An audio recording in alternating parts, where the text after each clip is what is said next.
Good evening, and welcome to the July 6, 2021 regular meeting of the Gary Common Council.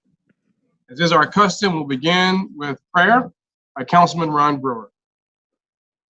Thank you, Mr. President. Shall we pray? Eternal God, we thank you for this day, a day we have not seen before, God. But Lord, you saw fit to wake us all up this morning and start us on our way. And right now we're here inside of City Hall and some at home, oh God, and we give him praise and glory because you allowed us for this day, oh God.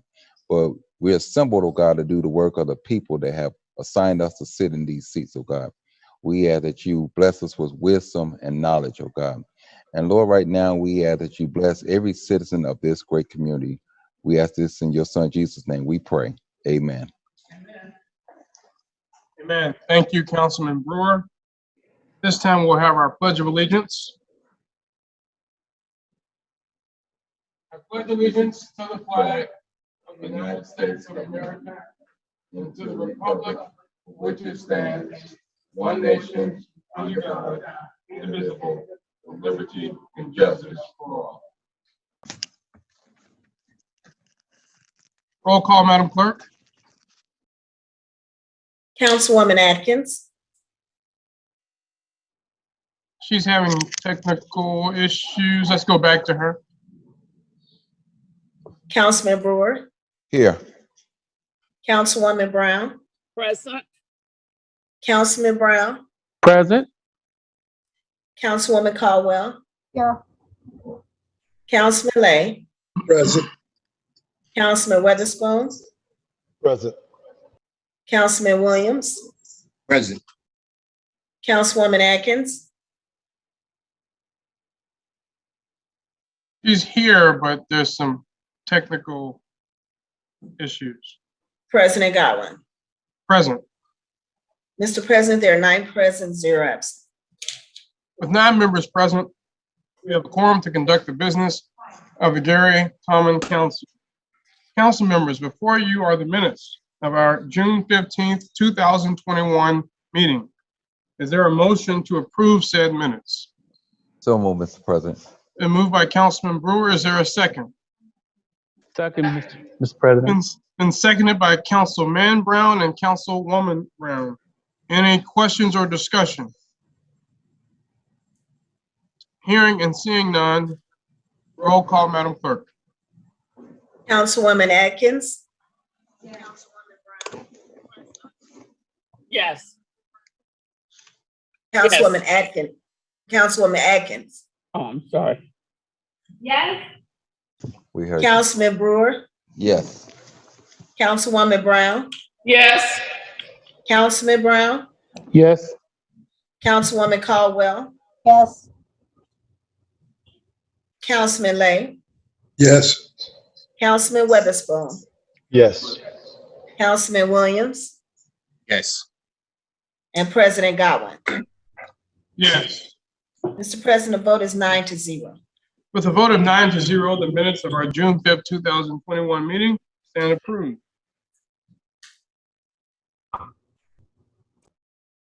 Assignment of council pending ordinances and resolutions on first reading. CPO 2021-45, an ordinance donating copies of the Gary A. Pictorial History books to the Legacy Foundation at Indiana University Northwest, sponsored by Ty Atkins, Councilwoman of the 4th District. Parks, Recreation, and Culture. Okay, CPO 2021-47, an ordinance allocating funds to various budgets for COVID testing and vaccinations for the Gary Health Department, sponsored by Mayor Jerome A. Prince, City of Gary, Malik Harper, City Controller. Finance. CPO 2021-48, an ordinance approving a transfer of funds within Fund 261 and increasing the budget of the demolition program 261-518, sponsored by Mayor Jerome Prince, City of Gary, Malik Harper, City Controller. Finance. CPO 2021-49, the Wallace Broadnax Amendment, amending ordinance 8831 to include requirements for armed security guards at certain establishments between dusk and dawn and requiring 24-hour armed security at other establishments with a history of violent crime. Sponsored by Mayor Jerome Prince, City of Gary, Cozy Weatherspoon, Councilman, 2nd District. Public Safety. CPL 2021-50, an ordinance revising the JAG budget to allocate funds for the fiscal year of 2021. Sponsored by Mayor Jerome A. Prince, City of Gary, Malik Harper, City Controller. Finance. CPL 2021-51, an ordinance authorizing a transfer of funds within the Police Department support services to cover the Animal Control Center repairs. Sponsored by Mayor Jerome Prince, City of Gary, Malik Harper, City Controller. Finance. Mr. President, as assignment of pending ordinances and resolutions. Thank you, Madam Clerk. This time we will have our special and select. I did invite a special group with whom the Parks, Recreation, and Culture Committee met, I believe it was about 2 weeks ago. It's the Water Safety Social Committee. And I believe we have a representative. I know Mr. Bill Ramos is here, and Ms. Paula Rooney is also here. I did provide to everyone copies of what was sent to us in terms of the water safety checklist, as well as a why is water safety education important. And tragically, as we may talk about later, we do know that we did have a drowning this weekend. And thankfully, I'm told one of our lifeguards was able to save one person. One, unfortunately, was not saved and did die.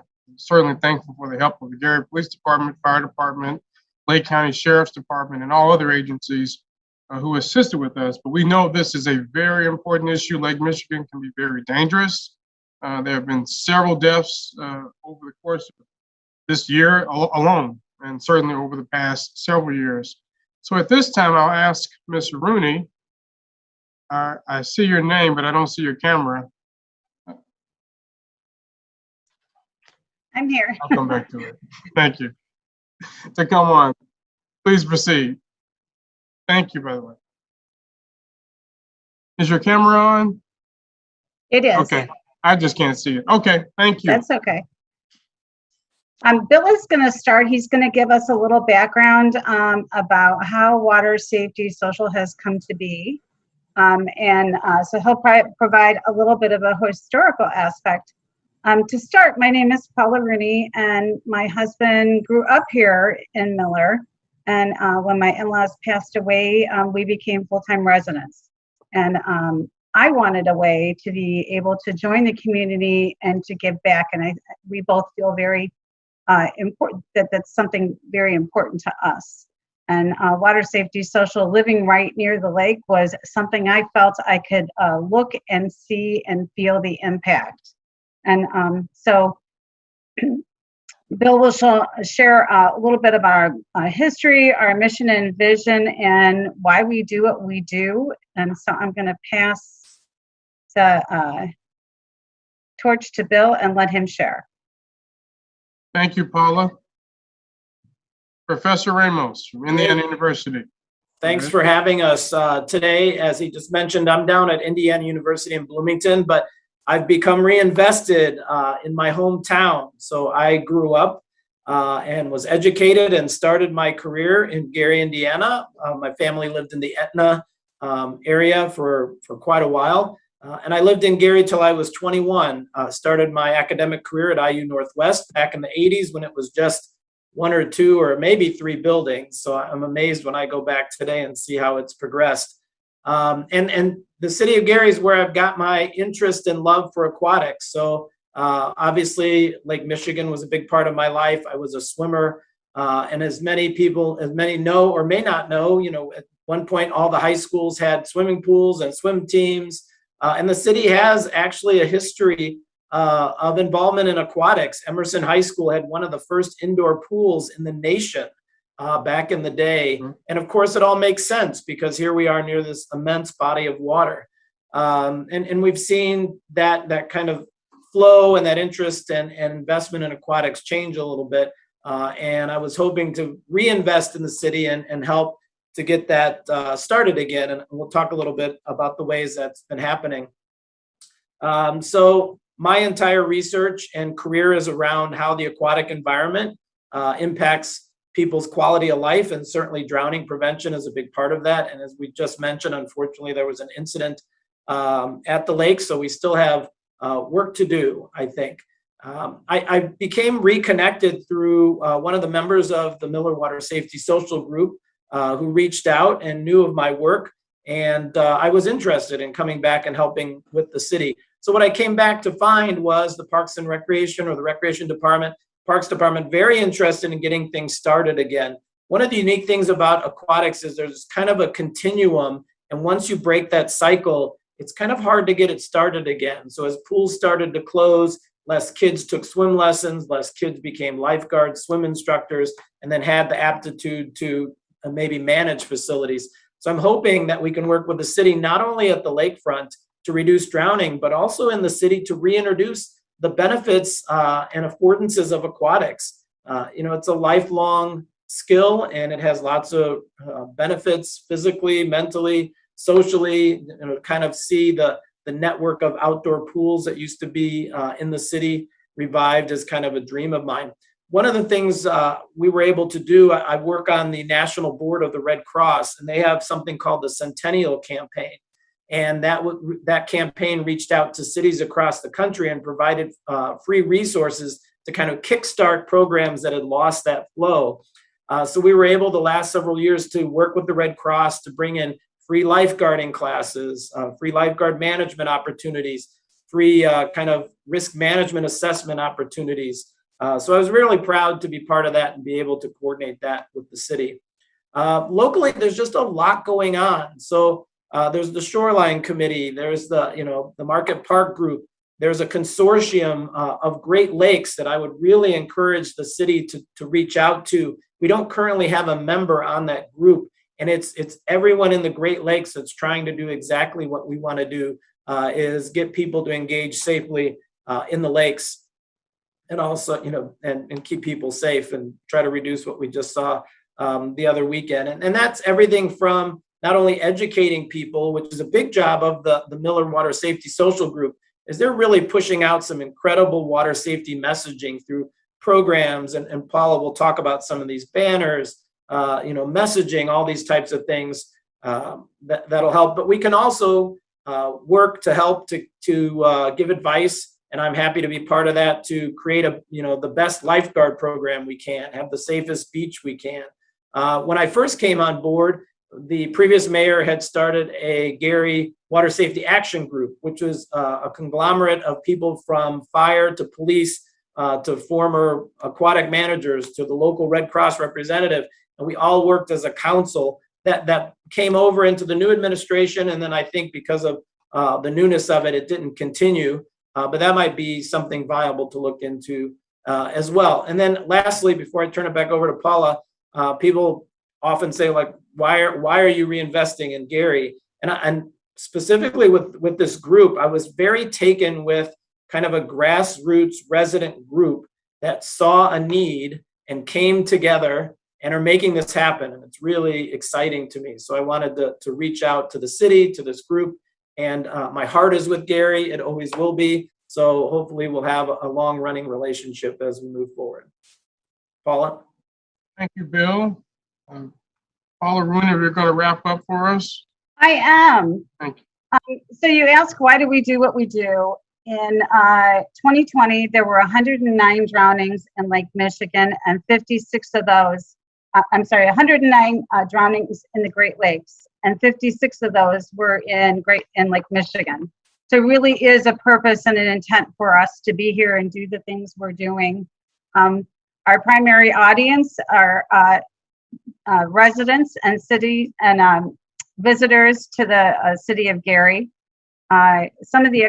Despite 2020 being a very difficult year for all of us, we had quite a successful year.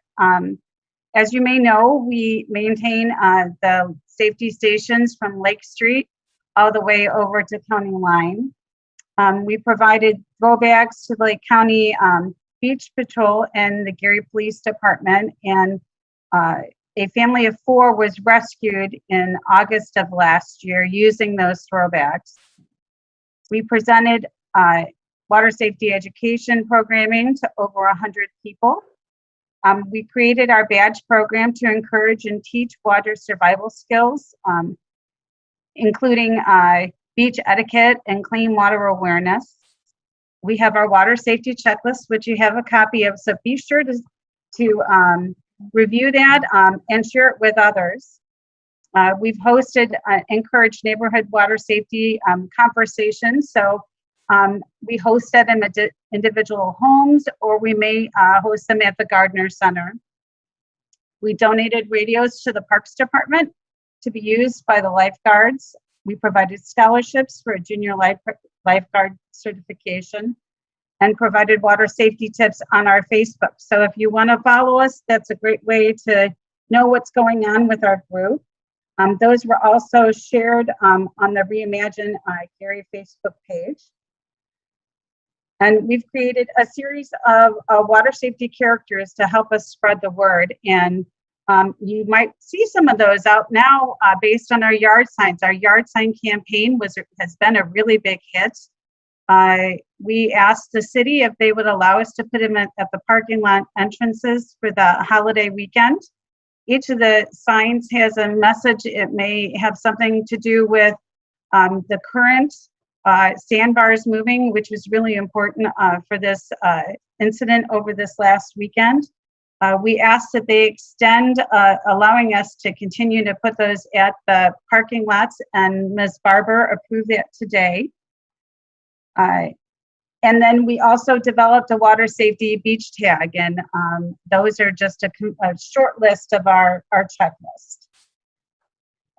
You may ask, how do you get involved? Well, we welcome you to attend one of our events, share a message with your constituents through your district newsletters.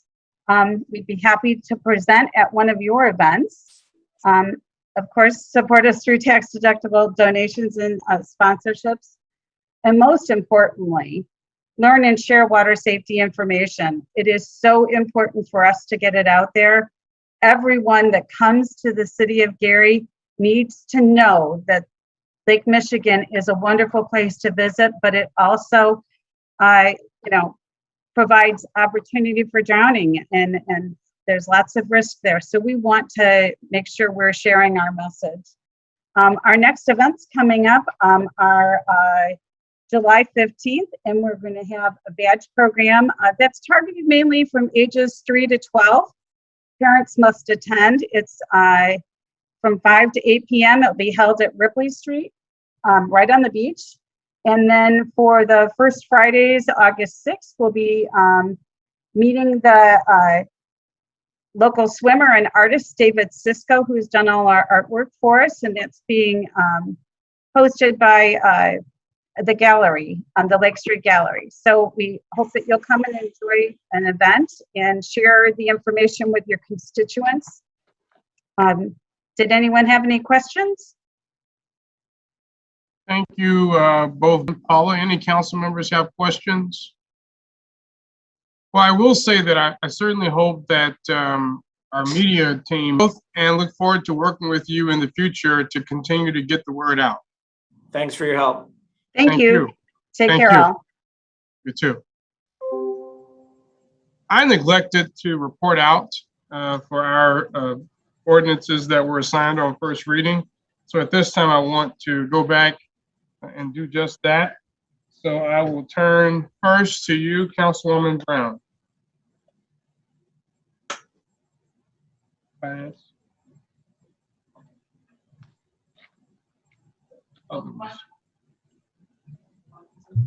It does. That's what you're saying. Is an ordinance allocating funds for various budgets for COVID testing. For the record, I approve this ordinance for reporting out to the council. Councilwoman Caldwell. She said yes. I'm sorry. Yes. I don't know who people are. I'm sorry. Councilman Atkins. I think you're muted. Okay. Are you muted? You're muted. Oh, I'm sorry. Sorry. A minute. You may want to do that again. I'm not sure.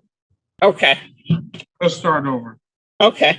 Finance Committee has before it CPO 2021-47. For the record, I approve this ordinance for reporting out to the council. Councilwoman Barnes Caldwell Yes. and Councilwoman Atkins. Mr. President, a majority of the Finance Committee has approved CPO 2021-47 for reporting out to the council. Finance Committee has before it CPO 2021-48. For the record, I approve this ordinance for reporting out to the council. Councilwoman Caldwell Yes. and Councilwoman Atkins. Mr. President, a majority of the Finance Committee has approved CPO 2021-48 for reporting out to the council. Finance Committee has before it CPO 2021-50. For the record, I approve this ordinance for reporting out to the council. Councilwoman Caldwell Yes. and Councilwoman Atkins. Mr. President, a majority of the Finance Committee has approved CPO 2021-50 for reporting out to the council. Finance Committee has before it CPO 2021-51. For the record, I approve this ordinance for reporting out to the council. Councilwoman Caldwell Yes. and Councilwoman Atkins. Mr. President, a majority of the Finance Committee has approved CPO 2021-51 for reporting out to the council. Thank you, Councilwoman Brown. Councilwoman Atkins.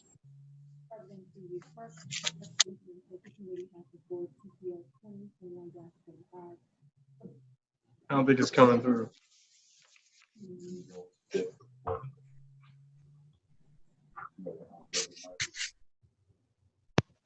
Having a little technical issue, but I think we're back now. Can you hear me now? Yes. Yes. Mr. President, the Parks, Recreation and Culture Committee has before it CPO 2021-45.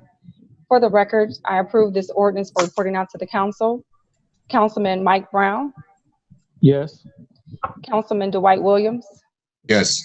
Mr. President, the majority of the committee has approved this ordinance for reporting out to the council. Thank you, Councilwoman Atkins. Councilman Brewer. Mr. President, the Public Safety Committee had before CPO 2021-49. I approve this to be reported out to the council. Councilman Gowan, Yes. Councilwoman Atkins. Yes. Mr. President, majority of the Public Safety Committee has approved CPO 2021-49 to be reported out on first reading. Councilwoman Brown. Mr. President, the Finance Committee would like to report out CPO 2021-47, 48, 50, and 51. Thank you, Councilwoman Brown. Councilwoman Atkins. Mr. President, the Parks, Recreation and Culture Committee would like to report out CPO 2021-45. Thank you, Councilwoman Atkins. Councilman Brewer. Mr. President, Public Safety would like to report out CPO 2021-49.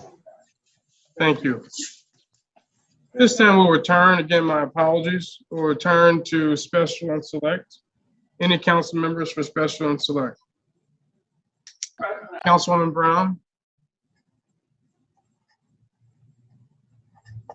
I have a message here from a guy, Armand Boulware, and he's going to be sponsoring the first annual Steel City 3-on-3 basketball tournament.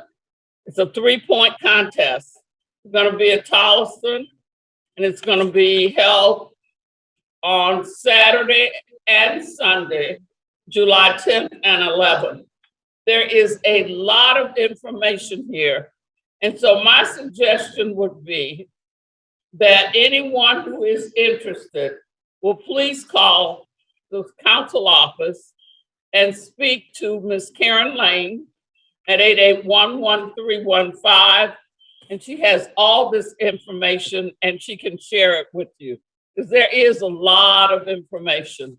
And as I said, it's a 3-on-3 basketball tournament on July 10th and July 11th, from noon to 7 o'clock for boys and girls ages 12 to 16, and men and women of all ages 16 and older.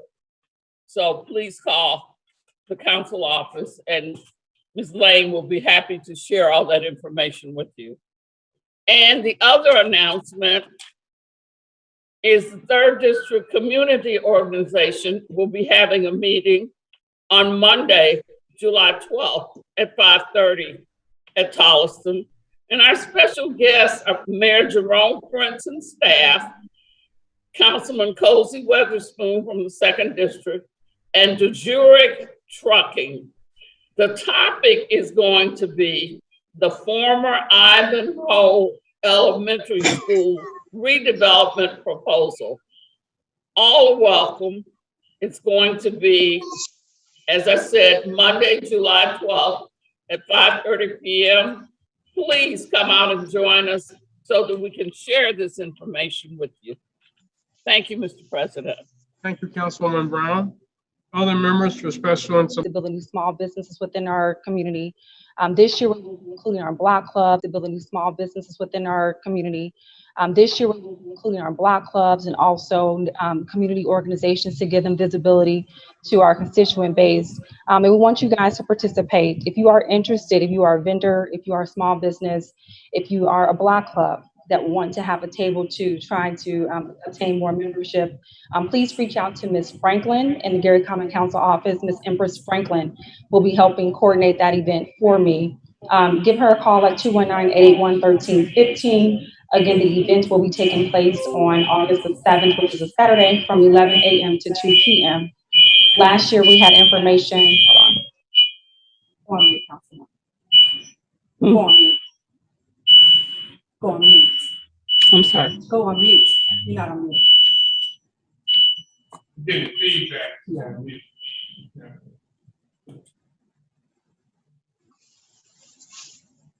Thank you.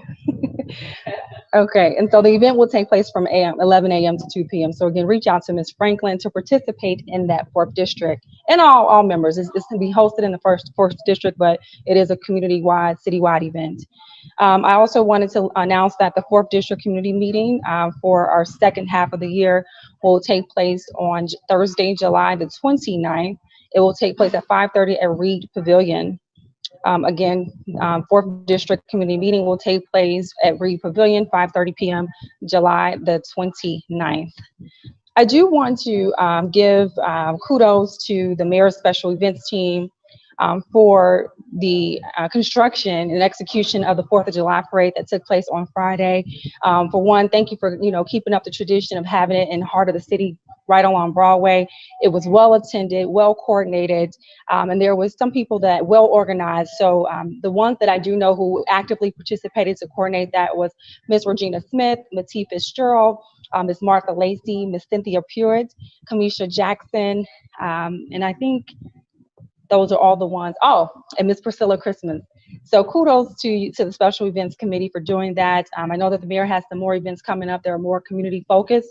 And so that was a great turnout for our city. Lastly, Mr. President, I know this is in common practice, but on our agenda, we do have a slot for special reports for standing committees.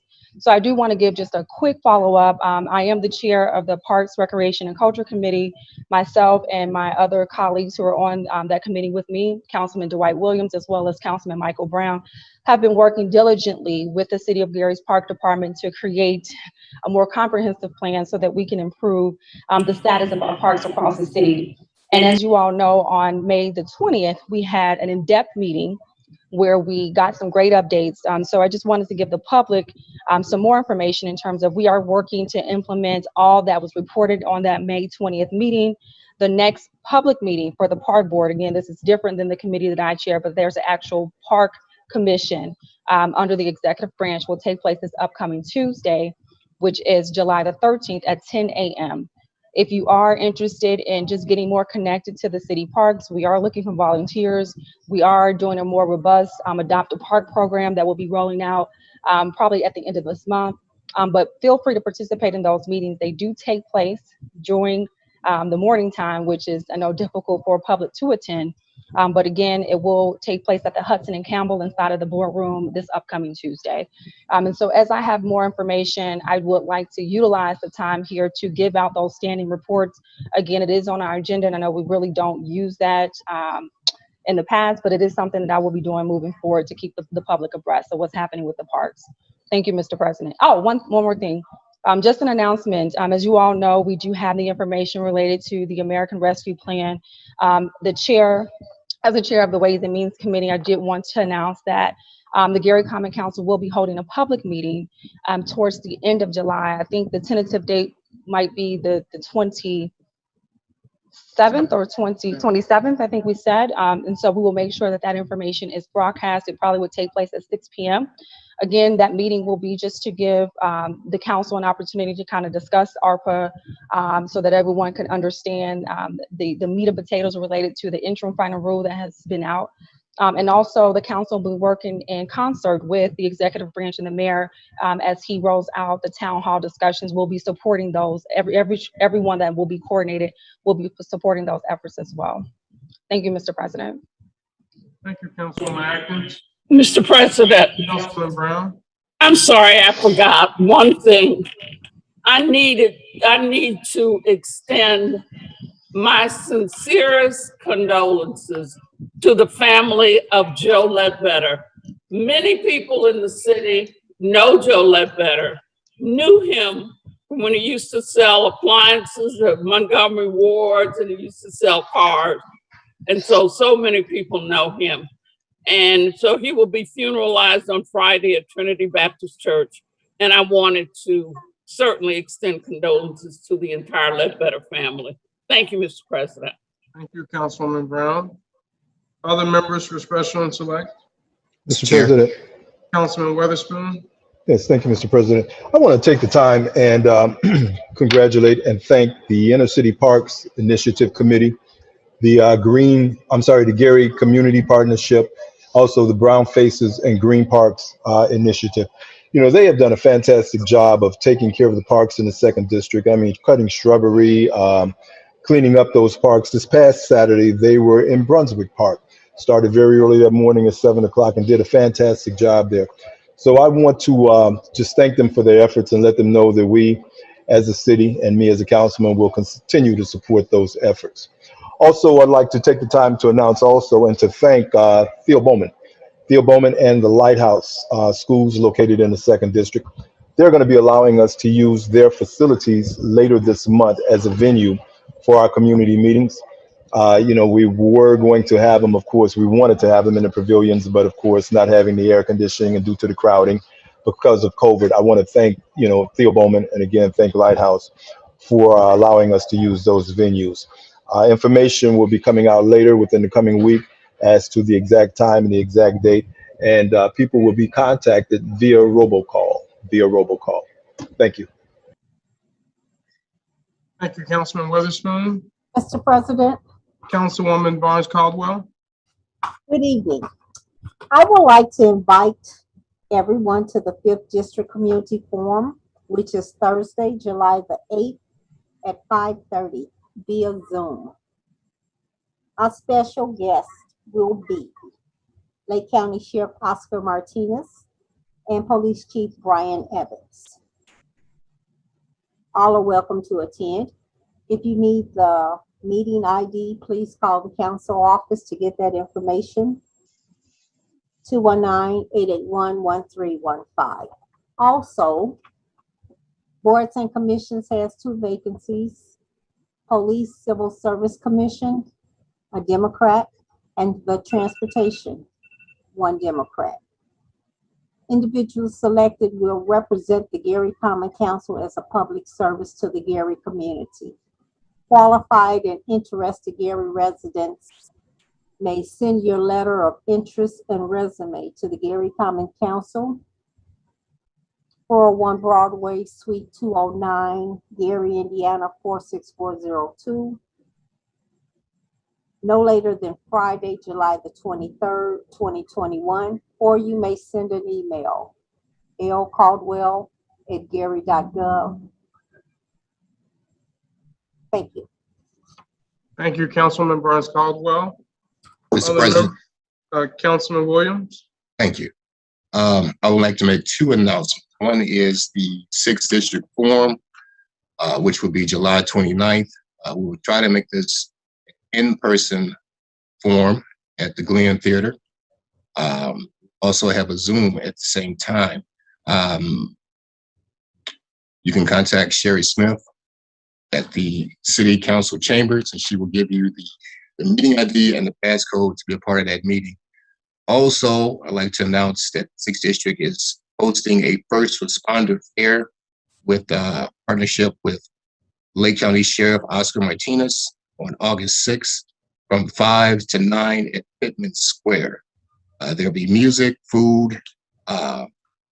We will have a fireworks show, and we will possibly have a mobile unit to dispense COVID-19 injections. Please contact Sherry Smith to get all available info.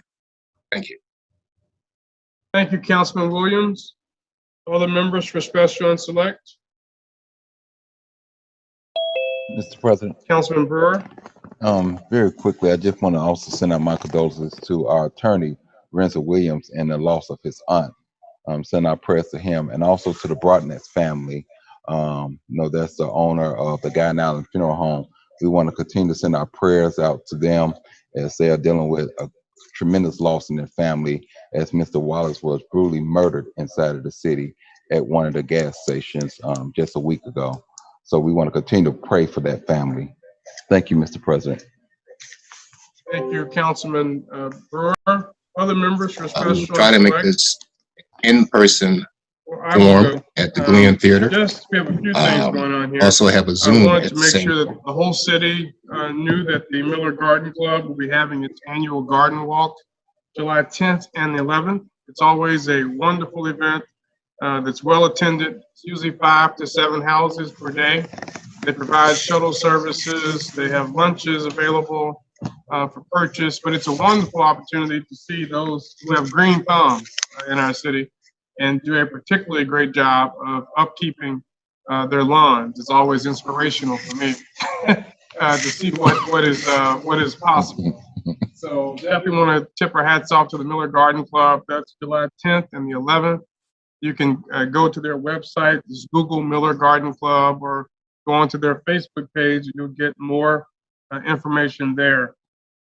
Also, on July 10th, there is an event in support of the Humane Society of Northwest Indiana. It's called Wolves, Wags, and Wine. It's July 10th, 2021 at the American Legion, Post 279, 6601 Hobart Road, Gary, Indiana. Open house from 3 p.m. to 7 p.m. Live band from 7 p.m. to 11 p.m. Featuring side streets. Tickets are $30. All proceeds will go to medical treatments for pets at the Humane Society of Northwest Indiana, which of course is located here in Gary, Indiana. Tickets may be purchased cash only at Indy Bang Bang, one of our local businesses, at 625 South Lake Street. Also wanted to just remind everybody that we have the Gary Chamber of Commerce hosting their annual Civility Day, which will be both a luncheon as well as a dinner. They're going to be coming into the chamber, part of the group, so we want to tip our hat off to Mr. Chuck Hughes. He's bringing together Democrats and Republicans. I think Congressman Mervan will be there, as well as a Republican U.S. Senator. So always Senator Todd Young, to be exact, for the evening awards dinner, which will be 6:00 p.m. at the Avalon Manor. Again, that's Thursday, July 8th, 2021, Gary Chamber of Commerce World Civility Day. Let's see here. Also wanted to thank the city for doing a great job with the parade. I was there, as well as Councilwoman Atkins was one of the judges. Councilman Williams and Councilman Brown and myself, we were out handing out candy and shirts, and it was a fantastic time. Councilwoman Barnes Caldwell was also present, and so it was certainly a great event to see the city all back together again, having a great time. So thank the administration for coordinating that. Juneteenth was also a wonderful event. And I'm not sure we've had a meeting since Juneteenth. We haven't, but that was also a very well coordinated event. The first Juneteenth celebration for the city. So we look forward to keeping that tradition going as we move forward. Any other members for special and select? And just lastly, I'm going to move my first district community meeting from July 22nd to July 29th. And that meeting will have Calumet Township trustee Kimberly K. Robinson, as well as the chief of the Gary Community School Corporation, Dr. Paige McNulty. So we'll be discussing our social welfare, if you will, infrastructure, as well as public education issues and questions that residents may have. That'll be 6:30 p.m. on Thursday, July 29th, with Calumet Township trustee Kimberly K. Robinson and our Gary Community School Corporation's chief, Dr. Paige McNulty. If there's no other members for Mr. special, Chair. Mr. Chair. Councilman Williams. Thank you. I can make a quick announcement as well. I had moved my community forum to the 29th because it was coinciding at the same time as yours.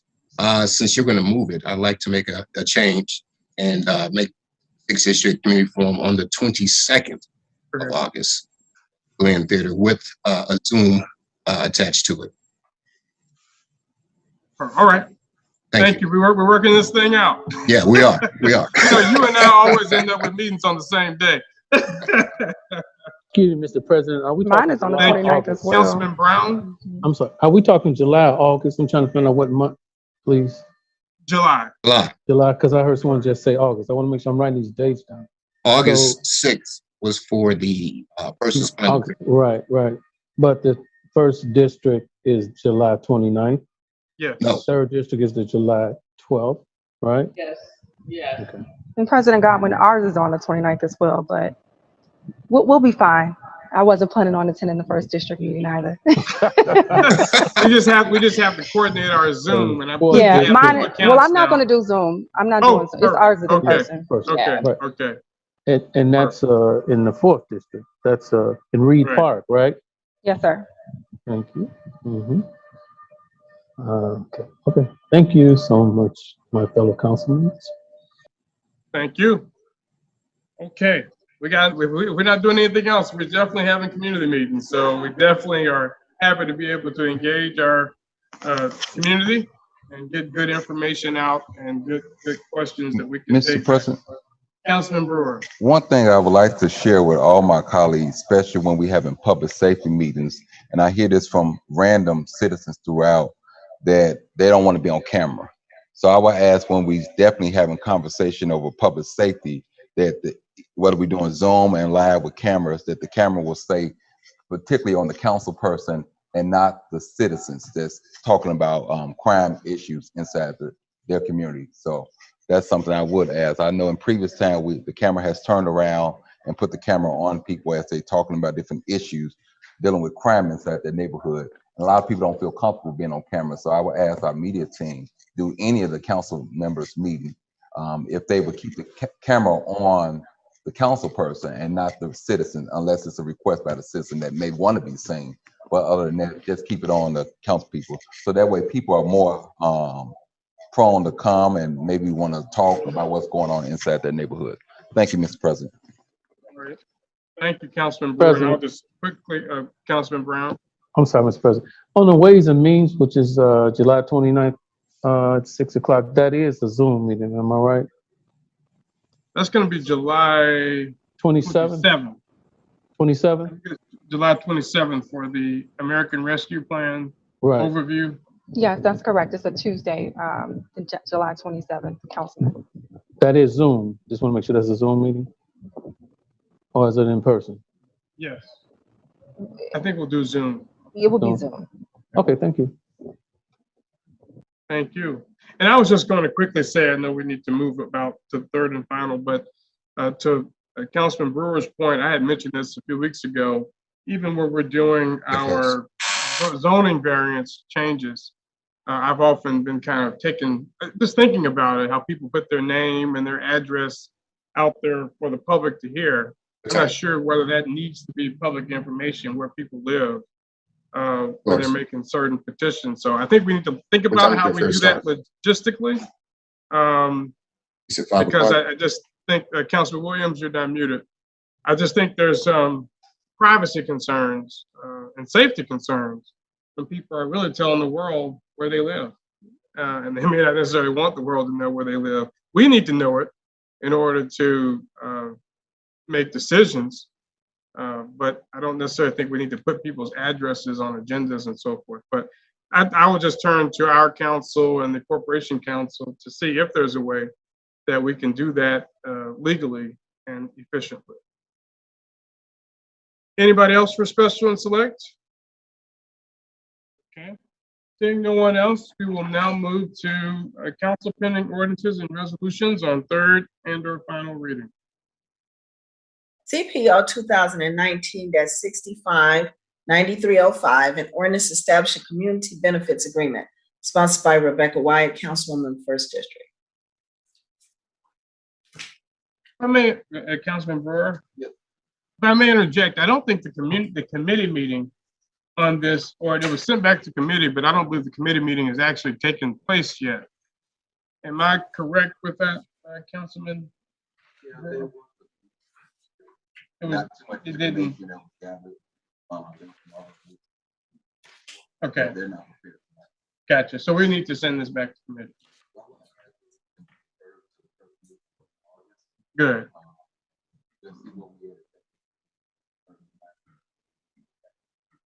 Okay.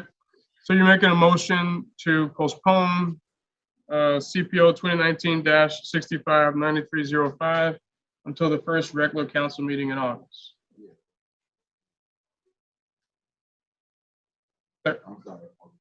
August 3rd, right? Is there a second? Second. It's been moved and properly seconded. Any questions or discussion? Seeing and hearing none, roll call, Madam Clerk. Councilwoman Atkins, Yes. Councilman Brewer, Yes. Councilwoman Brown, Yes. Councilman Brown, Yes. Councilwoman Caldwell, Yes. Councilman Lay, No. Councilman Weatherspoon, No. Councilman Williams, Yes. President Goller. Yes. Mr. President, vote is 7 yes, 2 noes. With 7 yes votes and 2 no votes, CPO 2019-65/9305 is postponed until the first regular council meeting in August of 2021. CPO 2021-40, an ordinance amending Title 15 entitled Land Usage, Chapter 123 entitled Zoning Code of the Code of Ordinances of the City of Gary, Indiana. Petitioners Ben Krimmer, 3401 Gary LLC, 4900 Northcutt Avenue, Downers Grove, Illinois. Property at 1400 Colorado Street, Gary, Indiana. Mr. President, Councilman Brewer, I move for passage of CPO 2021-40 on third and final. Second. it's been moved by Councilman Brewer and seconded by Councilman Barnes Caldwell. We'll have the overview at this time. Who will be providing the overview? Mr. Jenkins on. I know Mr. Berea, I don't believe he's on. Berea. I see Mr. Pohl, Mr. Jenkins. I think Mr. Berea was on. Mr. Berea, are you there? You might want to check with him because I See him. Oh, that's correct. This is, yeah. Steve's Let- correct. That's, Let me ask our media team, is he inside waiting?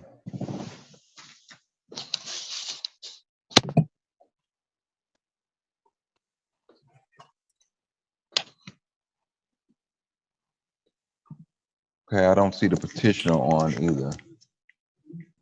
Mr. President, I asked if we can come back to this one. Okay, so we will, maybe you all can make some texts or calls, but we will just So, Mr. move out President, of this. so there is a motion on the floor. Right. I'm going to ask to withdraw the motion at this time. Right. So it's a motion to withdraw, right? Yes. Need a second and all that. Yes. Do we have a second? Second. It's been moved by Councilman Brewer and seconded by Councilman Brown. Any questions or discussion? Seeing and hearing none, roll call, Madam Clerk.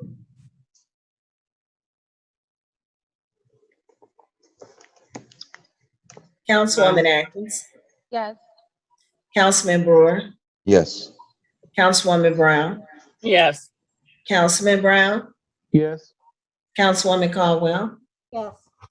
Councilman Lay, Yes. Councilman Weatherspoon, Yes. Councilman Williams, Yes. and President Godwin. Yes. Mr. President, vote is 9-0.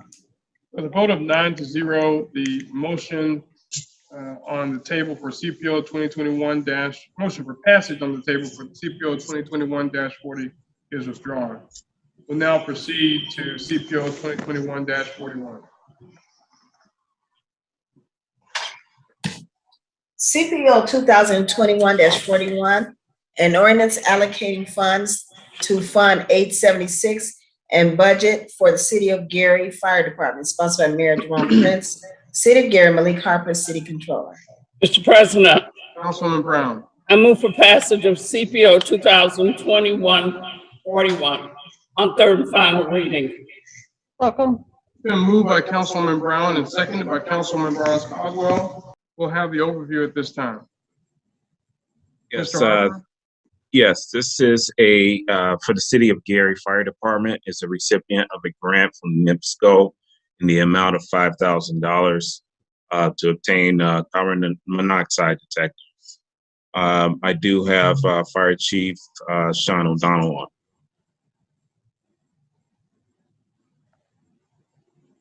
You're on mute. I'm sorry. Good evening, Council. This is Good from evening.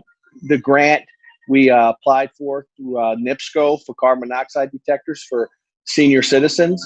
And so the fire department is installing, I think it bought us roughly a little bit over 100 carbon monoxide detectors with that. And it's for the first come, first serve for senior citizens, which they look at 51 and older, because that was the reason they say age 51 is because that was one of the highest death rates of carbon monoxide.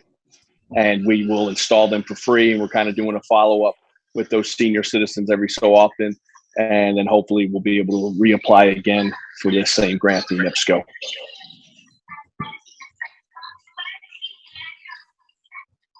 Thank you, Chief O'Donnell. Did you have anything else, Mr. Harper? No, I did not. All right, thank you both. Any questions or discussions related to this ordinance? So, Mr. President, Councilman Brewer? so if a citizen would like to get one of these carbon monoxide detectors, where would they come to receive one? They will call 219-881-5220, and that is my fire prevention bureau, and they will speak with Pam Perez, and they will get one. Like I said, they have to be a senior citizen, and it's a first come, first served basis. And senior starts at what age? They say because of the death toll, they actually take seniors at 51 and over. All right. AARP, right? That's Yes. a little scary for me. Yeah. You there? Any other questions or discussion for CPO 2021-41? First, I guess I want to say congratulations. Getting some feedback. Congratulations on getting the grant. At this time, we'll call for the vote. Councilwoman Atkins, Yes. Councilman Brewer, Yes. Councilwoman Brown, Councilman Brown, Yes. Councilwoman Caldwell, Yes. Councilman Lay, Yes. Councilman Weatherspoon, Yes. Councilman Williams, Yes. and President Godwin. Yes. Mr. President, vote is 9-0. With a vote of 9-0, CPO 2021-41 passes and is so ordered. CPO 2021-42, an ordinance approving amendment to the City of Gary sewer use ordinance, sponsored by Mayor Jerome Prince, City of Gary.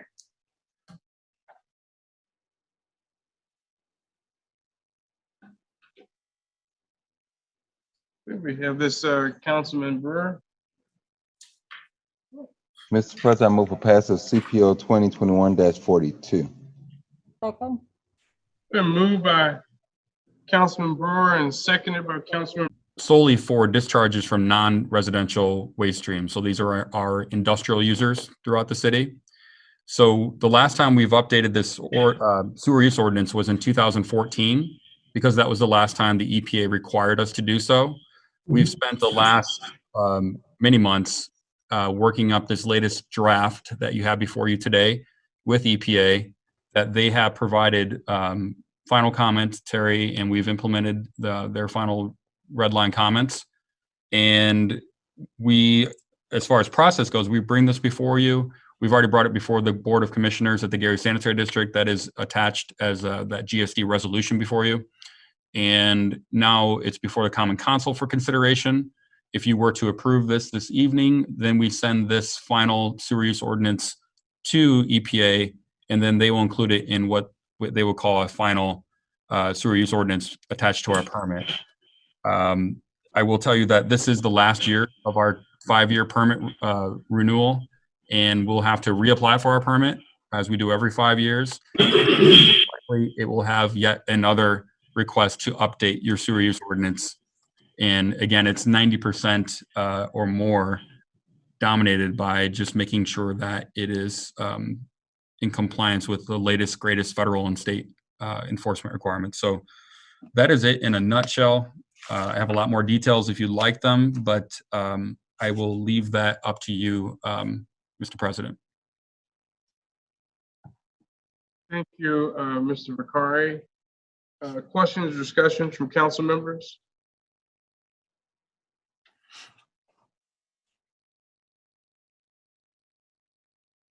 Seeing none, we'll have the roll call, Madam Clerk. Councilwoman Atkins. Yes. Councilman Brewer. Yes. Councilwoman Brown. Yes. Councilman Brown. Yes. Councilwoman Caldwell. Yes. Councilman Lay. Councilman Lay. Yes. Councilman Weatherspoon. Yes. Councilman Williams. Yes. And President Gott. Yes. Mr. President, vote is 9-0. With a vote of 9-0, CPO 2021-42 passes and is so ordered. CPO 2021-43, an ordinance approving a transfer of funds within Fund 261 and establishing a new budget for the fire improvement project. Mr. President. 261-5569, sponsored by Malik Harper, City Controller. Mr. President, I move for passage of CPO 2021-43 on third and final reading. Second. Been moved by Councilman Brown and seconded by Councilman Barnes Caldwell. We'll have the overview at this time. Mr. Harper. I'll do it, Mr. President. Oh, all right. Thank you, Attorney Coleman. Mr. President, this is an ordinance transferring funds within Fund 261, which is the Fund for Community Development Block Grant dollars.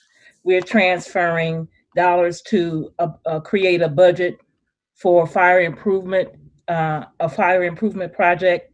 Under this project, we'll be purchasing significant fire equipment for the fire department.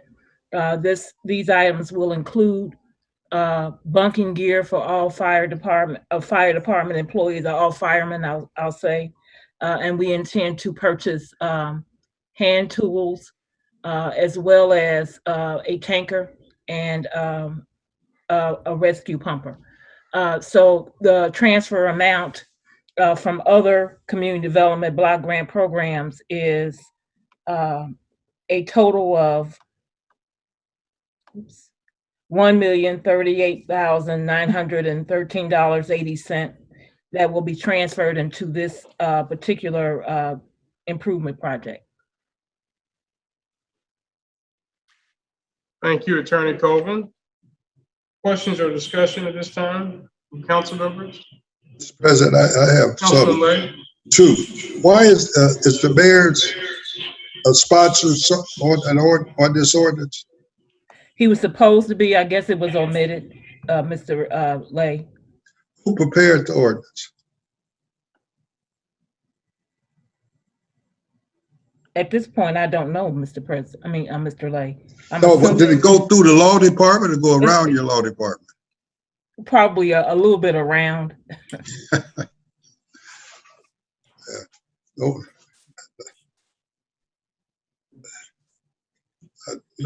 No further questions. Thank you, Councilman Lay.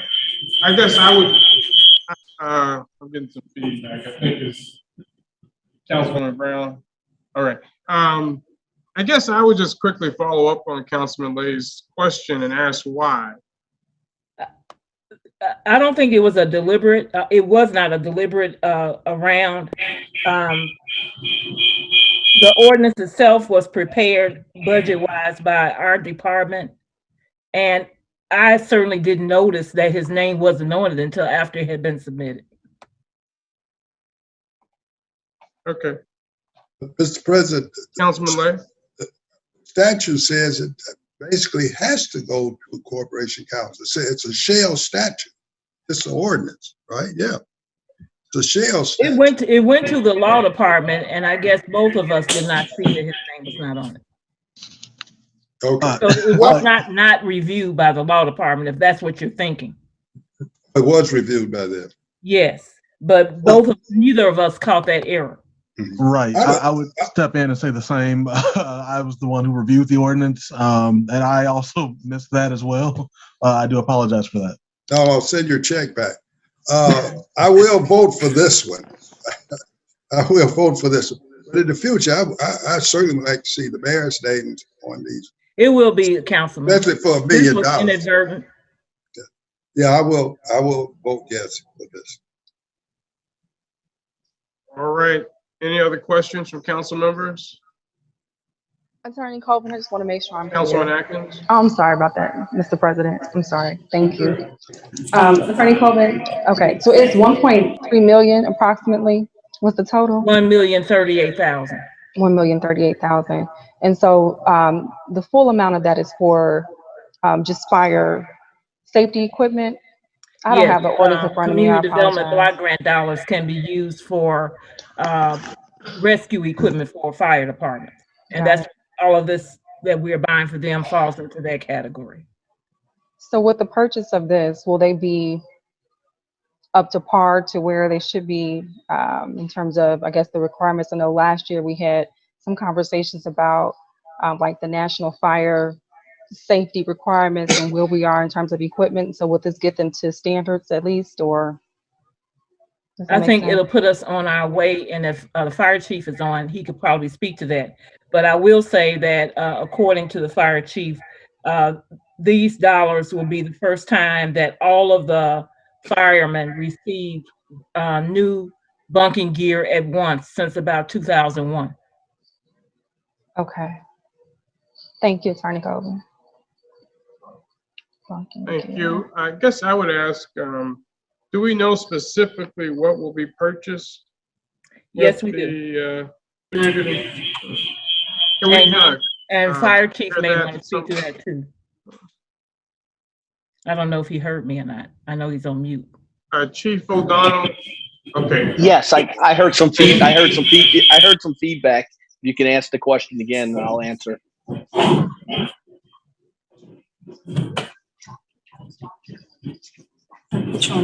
Chief O'Donnell, he wanted to know what we would be purchasing. Oh, yes.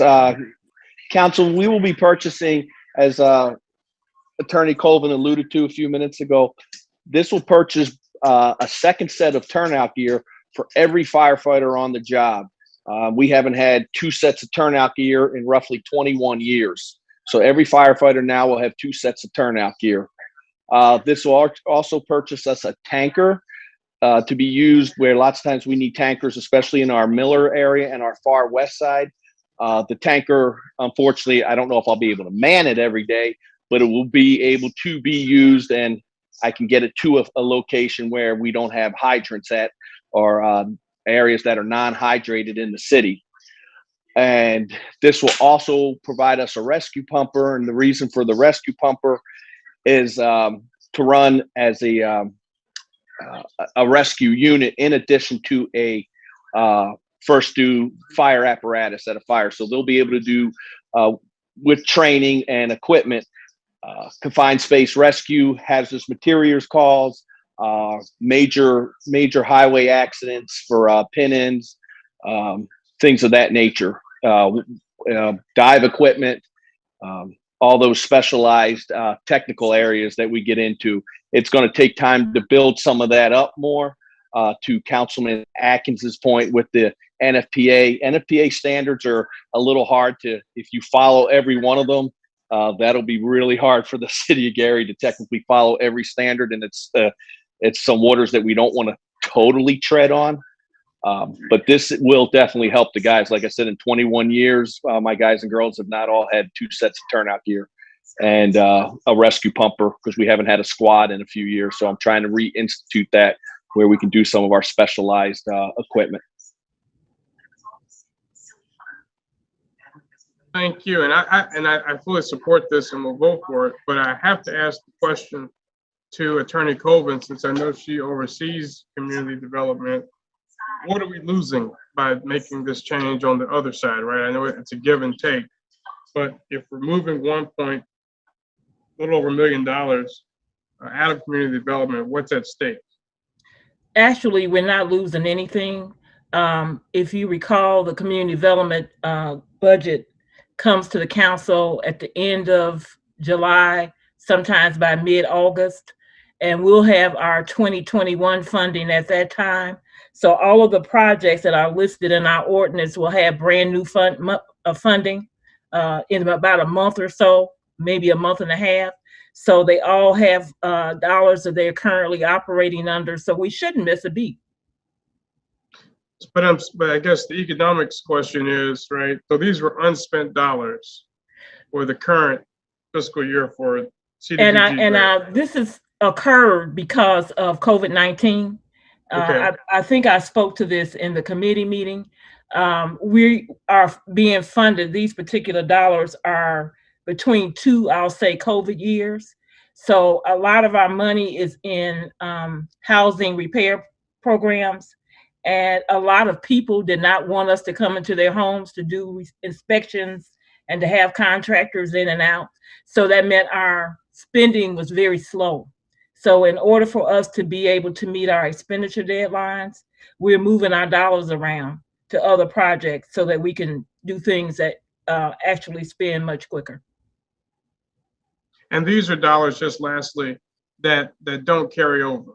Is it that you spend them or you have to return them back? They carry over, but we have expenditure deadlines. So our deadlines are coming up.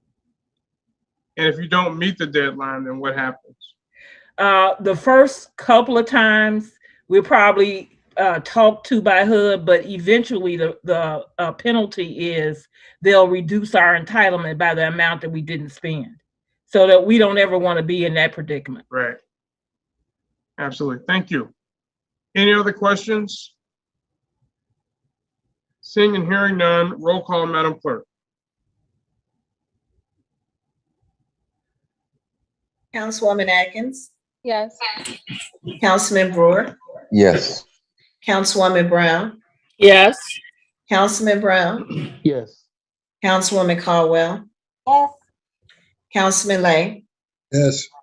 Councilman Weatherspoon. Yes. Councilman Williams. Yes. And President Gott. Yes. Mr. President, vote is 9-0. Thank you, Madam Clerk. The vote of 9-0.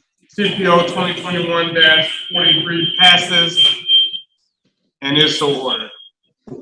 CPR 2021-07, a City of Gary resolution recognizing the growing problem of anti-Semitism in America and calling for the adoption of the IHRA working definition of anti-Semitism as an important educational tool to address it. Sponsored by Mayor Jerome Prince, City of Gary. Thank you. Councilman Brewer? Mr. President, I move for passage of CPR 2021-07. We're going to see the same problem here where it's not prepared by. It's shown on the docket also. Second. It's been moved by Councilman Brewer and seconded by Councilman Burns Caldwell. We'll have the overview at this time. I can provide the overview, Mr. President. Thank you. So what the council has before it is a resolution that's been proposed by the International Holocaust Remembrance Alliance group. The group had approached the City of Gary with the hope that we would adopt this resolution, recognizing the growing problem of anti-Semitism. As we may have, you may have noticed, particularly since 2016, there's been definitely a heightened amount of anti-Semitism, along with the kind of the white power movement that is kind of snuck back into the American political scene, unfortunately. And as in response to that, the Alliance has approached us to essentially try to address that by both recognizing that the Jewish community continues to be a targeted community in the United States, a targeted minority in the United States, and that, for example, there was a very deadly attack against the American Jewish community that took place on October 27th, 2018 at the Tree of Life Synagogue in Pittsburgh, Pennsylvania, where 11 worshipers were killed and several more injured. Here in the City of Gary, we have, we've had a historical group or a historic amount of, or have had a significant amount going back throughout our history of Jewish families that have made Gary their home. And though these are members of both our business, our government, civic groups, and philanthropic circles as well, as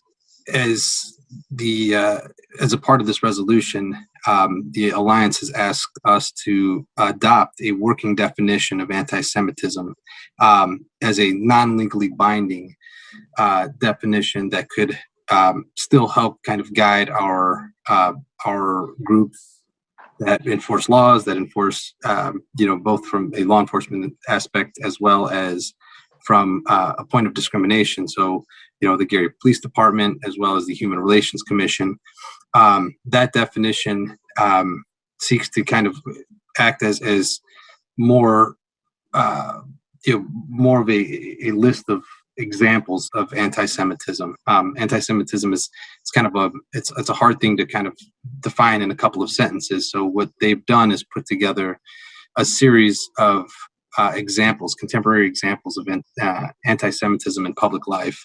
So those include calling for aiding or justifying the killing or harming of Jewish individuals in the name of a radical ideology, making dehumanizing or demonizing stereotypical allegations about the Jewish community, particularly, but not exclusively, a myth about the World Jewish Conspiracy, or Jewish individuals controlling the media, accusing Jewish individuals or as a group of individuals of either real or imagined wrongdoings that were committed by a person or a group, denying the Holocaust or the extent of the Holocaust or the instrumentality of the Holocaust during World War II. Accusing Jewish individuals, of being more loyal to Israel as opposed to any other nation that they may be from, denying that the Jewish people their right to self-determination, applying double standards to the Jewish community,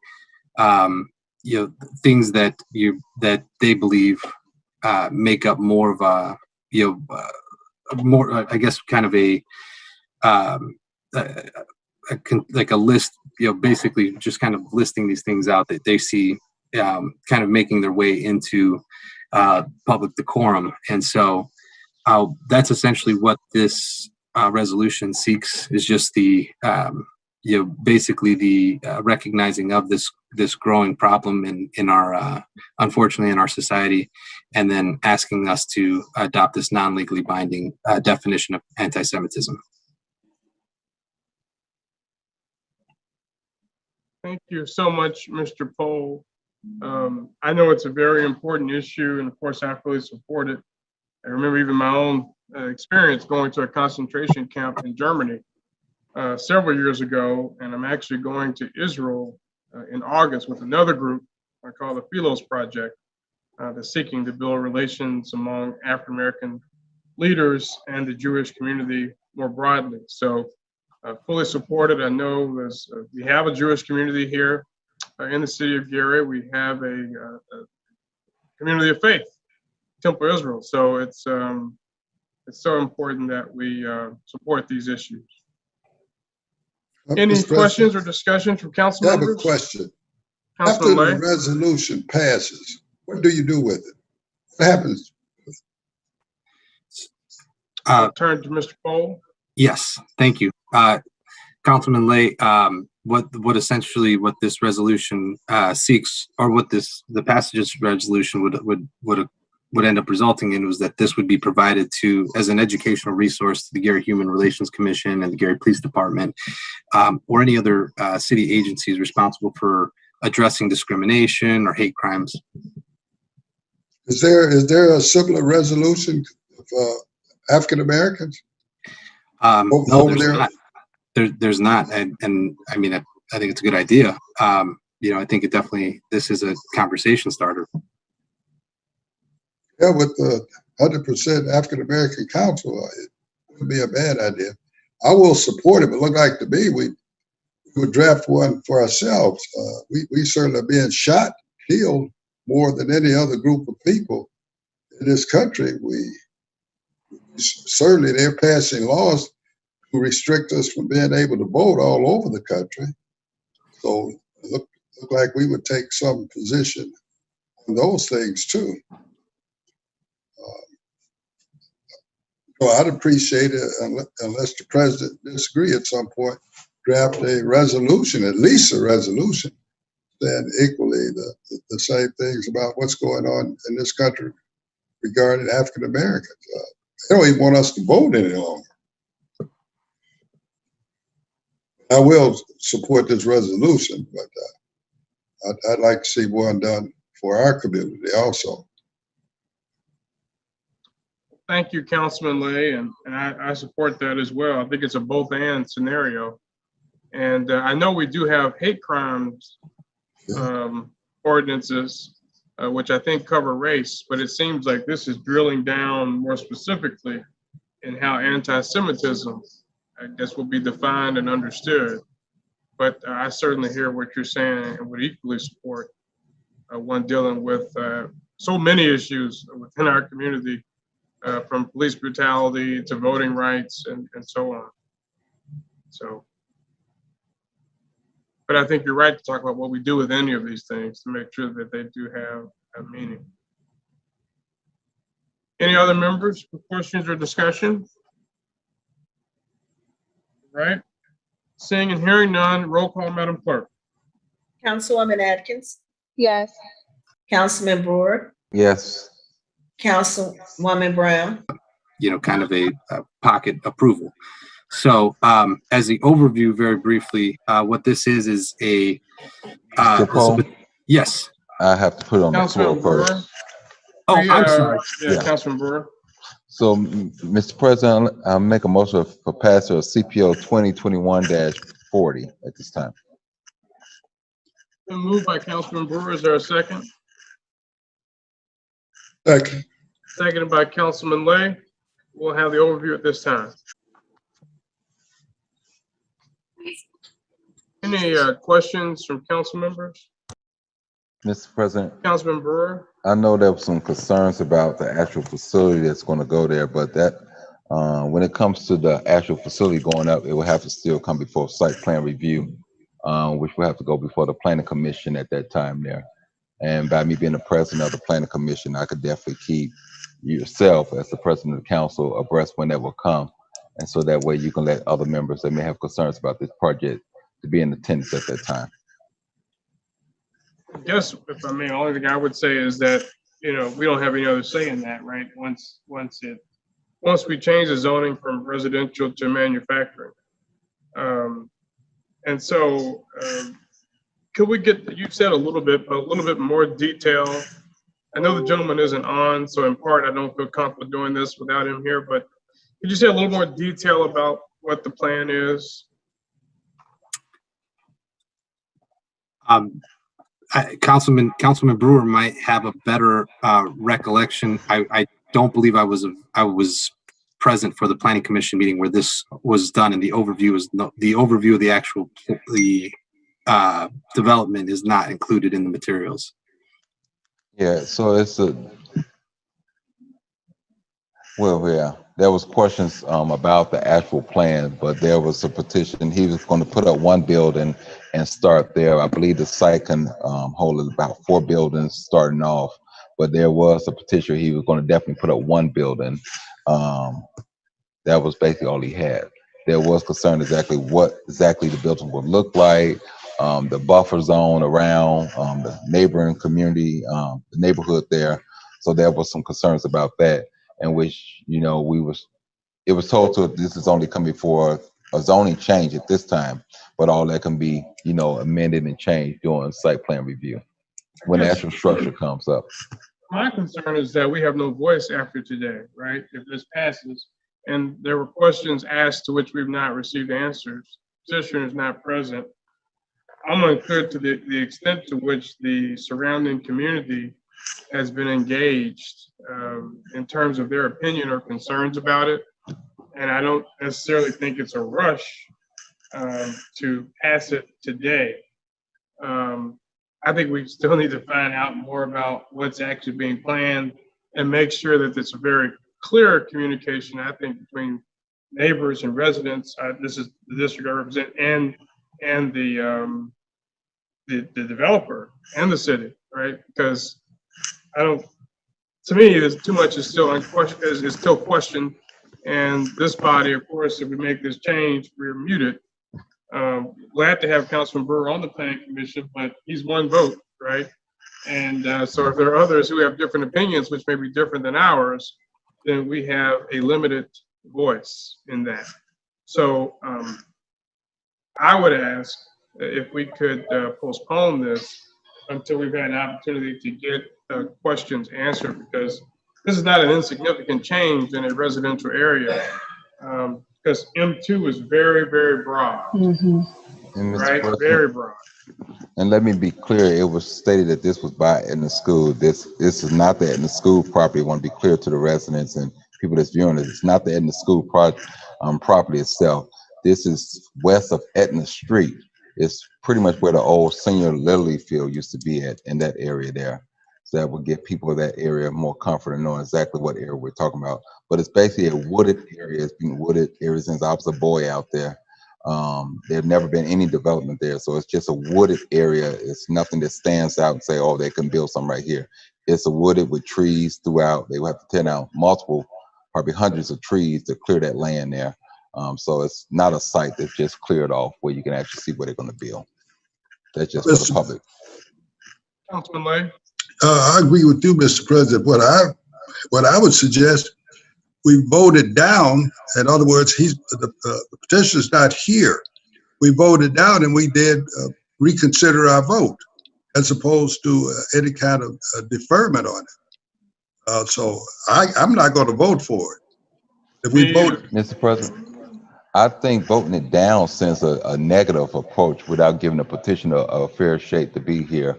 The petitioner came, we did send it back to committee. We didn't have any from anybody from the public to show up to the committee meeting to show any concerns at that time. I am in favor of taking it back or just deferring it or tabling it to our next council meeting to get a petitioner a chance to come here to represent himself before this body. Okay. Councilman Lay.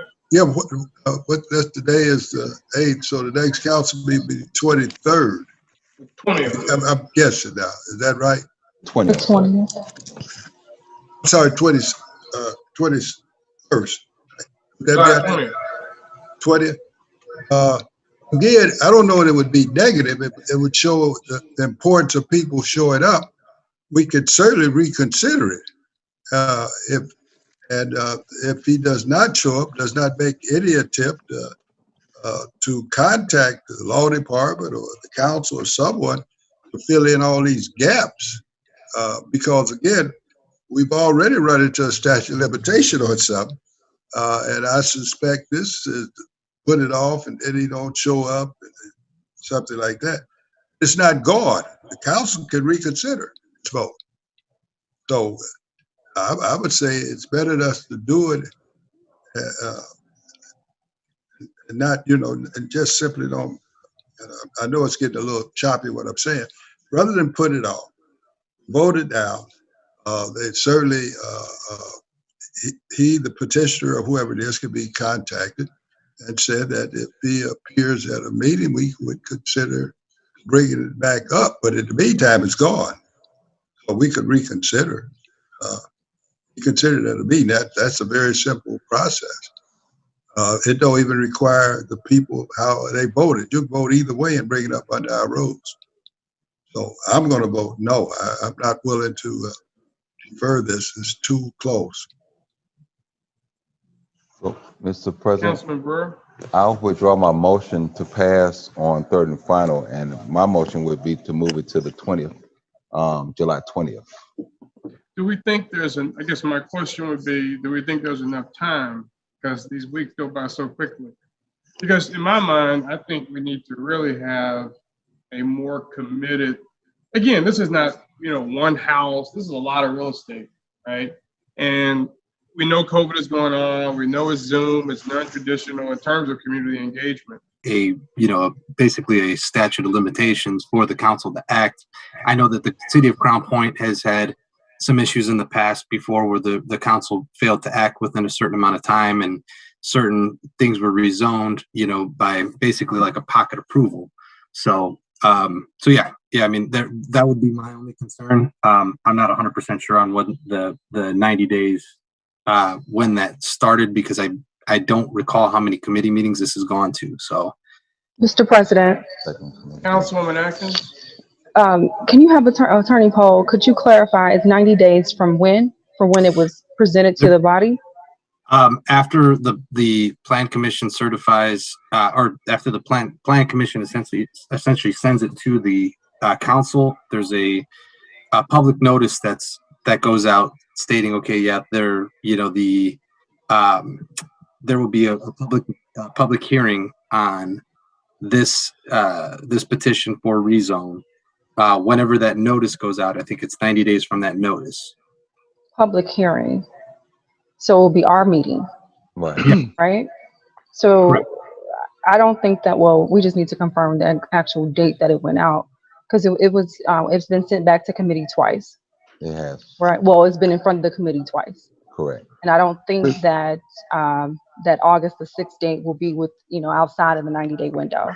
But I don't want to assume that without confirming the date that actual notification went out. So that means that the public meeting that it will be referenced would have been the June 8th meeting, was the first time that it was in front of the council. Hey, Williams. I don't have the statute in front of me, and I'm unable to pull it up. But I always operated under the belief that it was 90 days from the date of the body passing the item, not from the notice, from the action of the planning commission or zoning commission, respectively. Attorney Poll, are you sure it's the notice and not the date of the passage from the body? I'm looking at 3674-608, and it states the notice, but I think I I think that's been our practice, was from the date that it passes out of planning commission to where it's sent to the council, which is about as safe of a date as you could operate off of, because you're not going to have a notice that goes out before that. So I mean, that's not a bad. Agree. So I agree. I believe it's the minutes or that inform the council of the passage from the body that triggers the time period. So I believe I agree with Attorney Poe that we should use the date in which the item was passed. Passed by the planning commission, you're saying? That's Mr. correct. President, Favorable recommendation. after all of these discussions, we absolutely should vote it down. I mean, we've had discussion, no one seems to know, we're guessing a date. We could always reconsider. That's the part that I don't understand why we would gamble. I agree with you, Councilman Lay. I don't think there's a reason to gamble. I don't think there's a rush. I think it can be easily communicated to the gentleman that it's not so much that we're against it, it's just we need more information on it. Yeah. And we don't want to run into a situation where we are allowing a statute of limitations to run. I think there's a technicality here on the administration side, and from the petitioner not being here, and also for the director of planning is not even here to speak on this. So that's my reason for sending it back and giving both of them a chance to be here. I don't know what's going on their side, but just to give both of them a chance to be here and say what's really going on. Mr. President, Councilman Brown? is the motion still on the floor? Because I'd like to second the motion from Councilman Brewer. It's already been moved and seconded. Okay. But I was to move you it made back. a motion to, you made a motion to, well, you need to withdraw, I guess, the current motion. That we need to vote on that, right? Right. So you made a motion for passage. Now you're moving to withdraw the motion for passage. Is that correct? Let me withdraw the motion first, for it be clear to everyone. Let's withdraw that motion for pass on third and final first. Then I'll make my second motion, so it's clear for council and public. Okay. So you've made a motion to withdraw. Is there a second? I'll second it, Mr. President. All right, it's been moved by Councilman Brewer, seconded by Councilman Brown. Questions or discussion?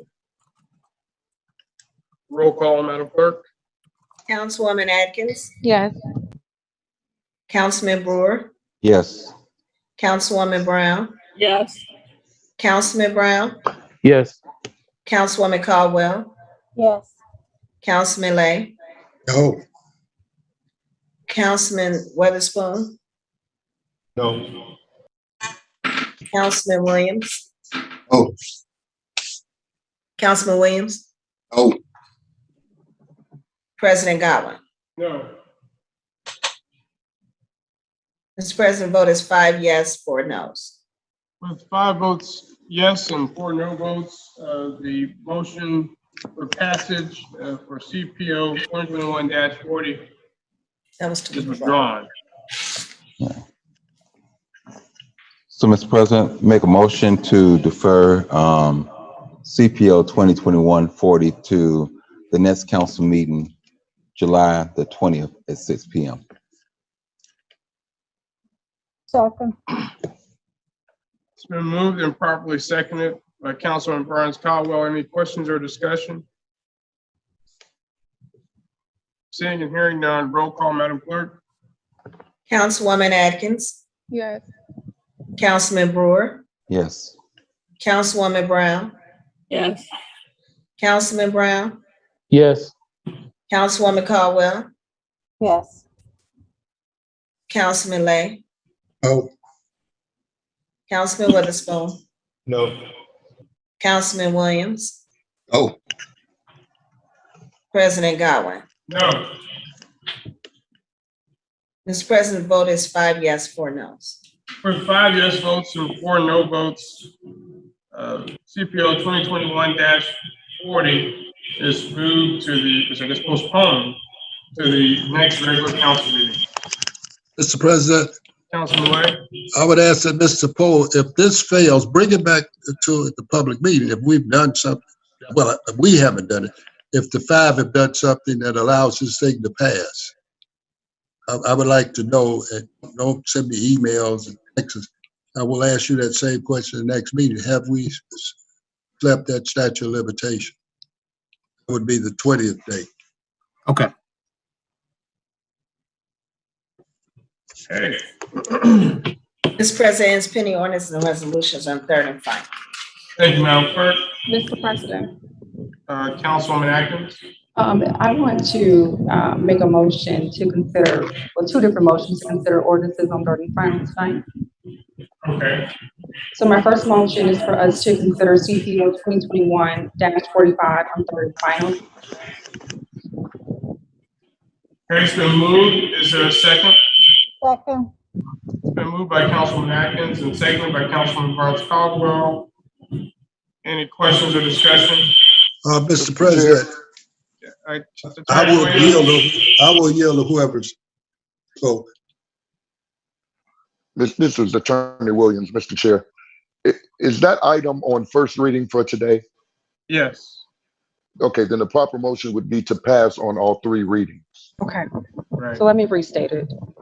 So, Mr. President, I'd like to make a motion to consider CPO 2021-45 on all three readings.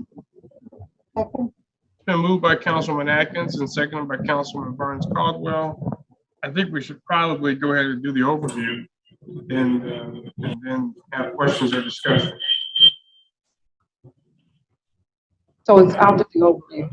Okay. Mr. President, I believe you're going to do the overview now. Let me be up the way real quick. They're asking this council to dispose of it without it being clear how we got these books. So I will vote no. So certainly on all three readings will not go through, but we can proceed. We should proceed and go through. So given that fact, Councilman Atkins, do you want this withdraw that motion so we can? So first, let me state this. It's no sense of urgency.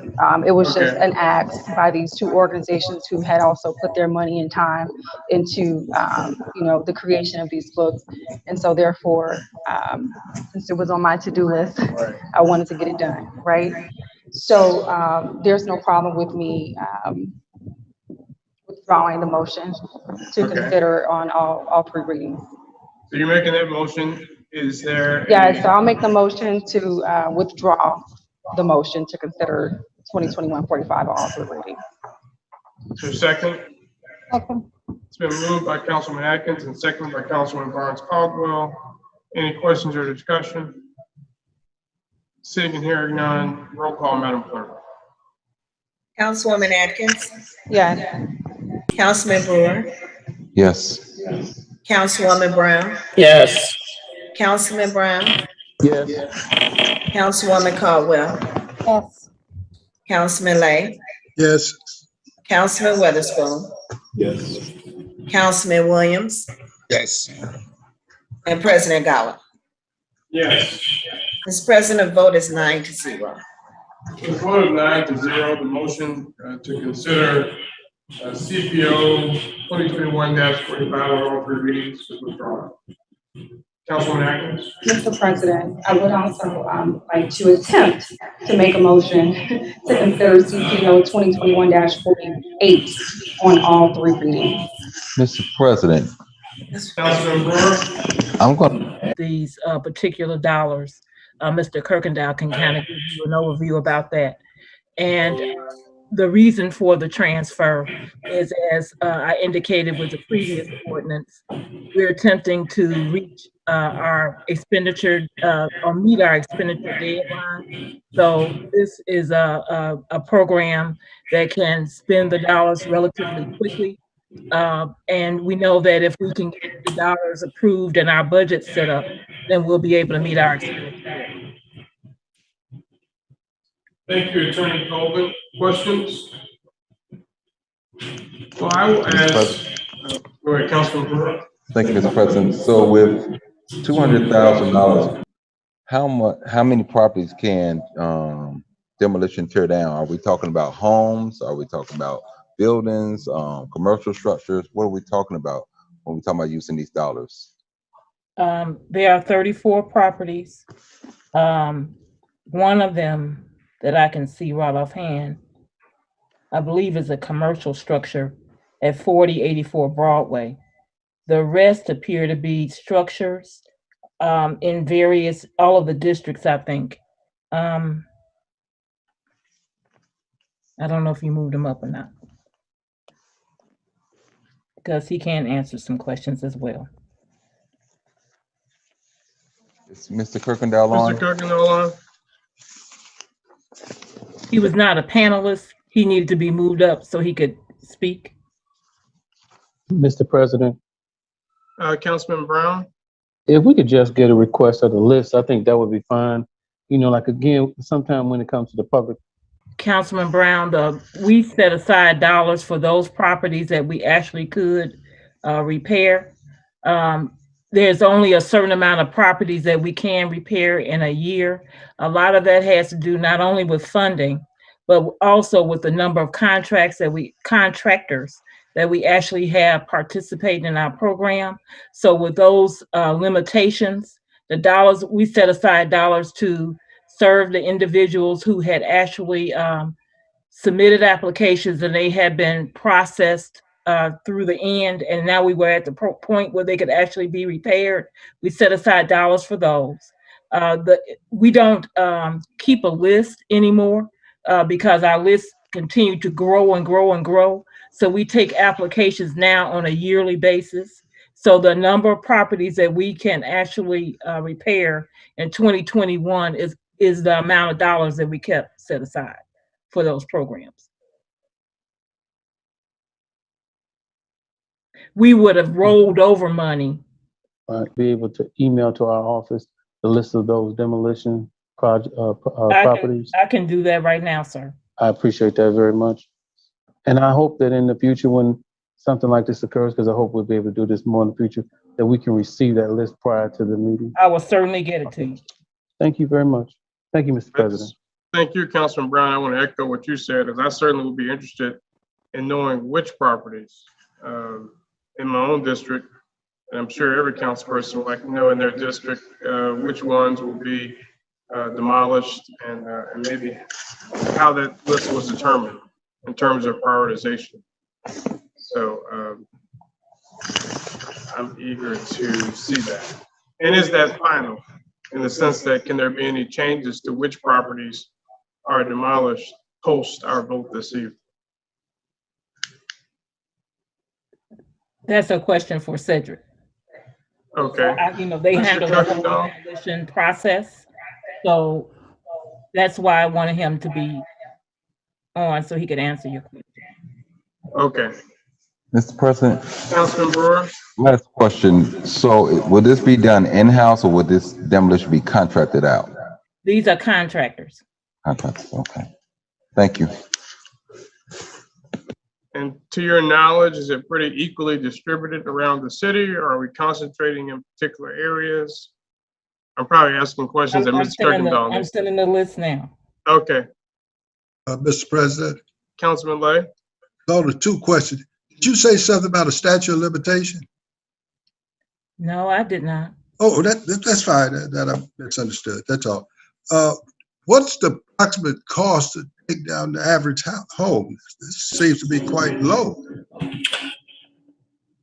The list contains the amount per home or per property, I should say, and it depends on what it was. For instance, I mentioned there was a commercial property.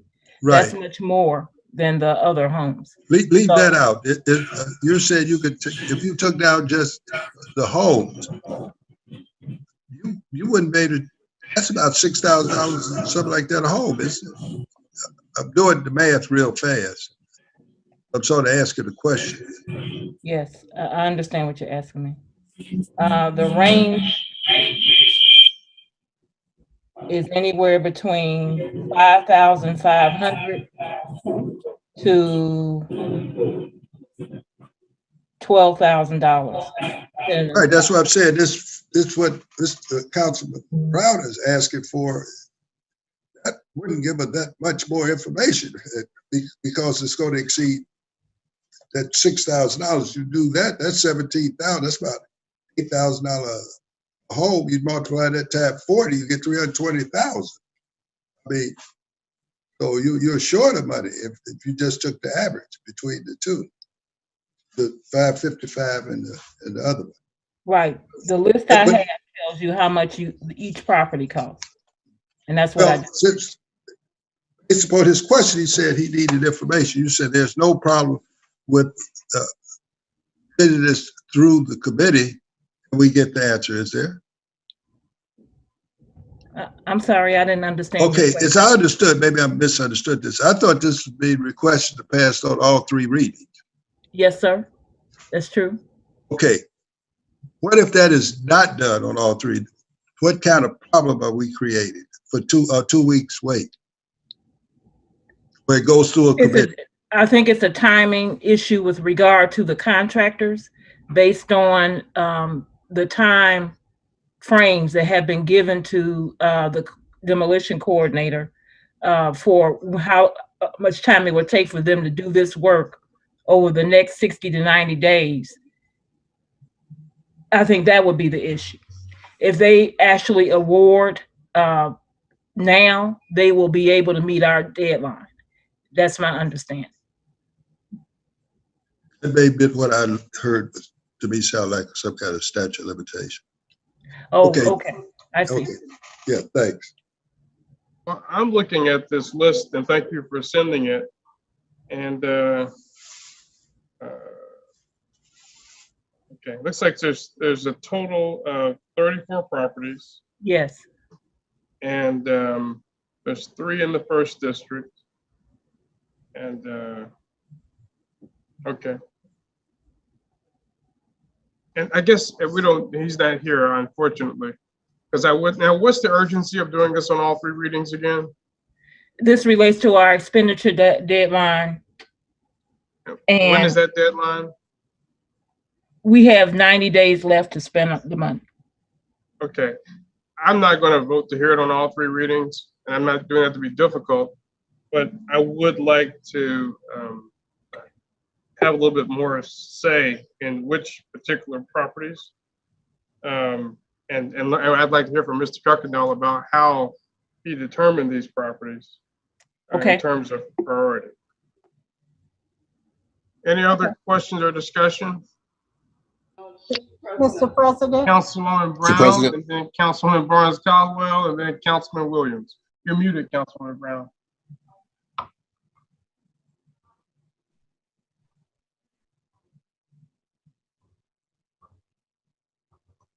Constituents who need work done on their houses. They're not all demolished completely. They need a roof, they need a furnace, they need something done at their house. And so I get all these phone calls. And so when we get any money, I'm always excited about it. And I don't know how much we spend per house, but I do know that I get a lot of calls from people need work done in their house and they can't afford to pay for it. And many times they are seniors who need, like I said, a roof, they need a furnace, they need something done at their house. Or, I mean, it's not all demolition, but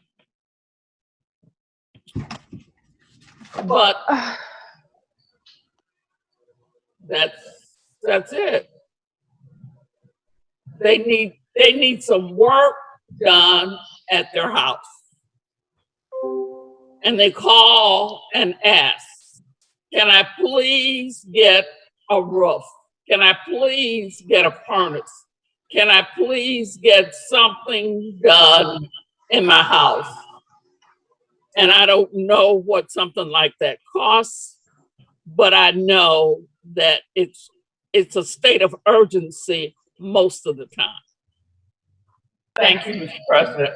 Mr. President.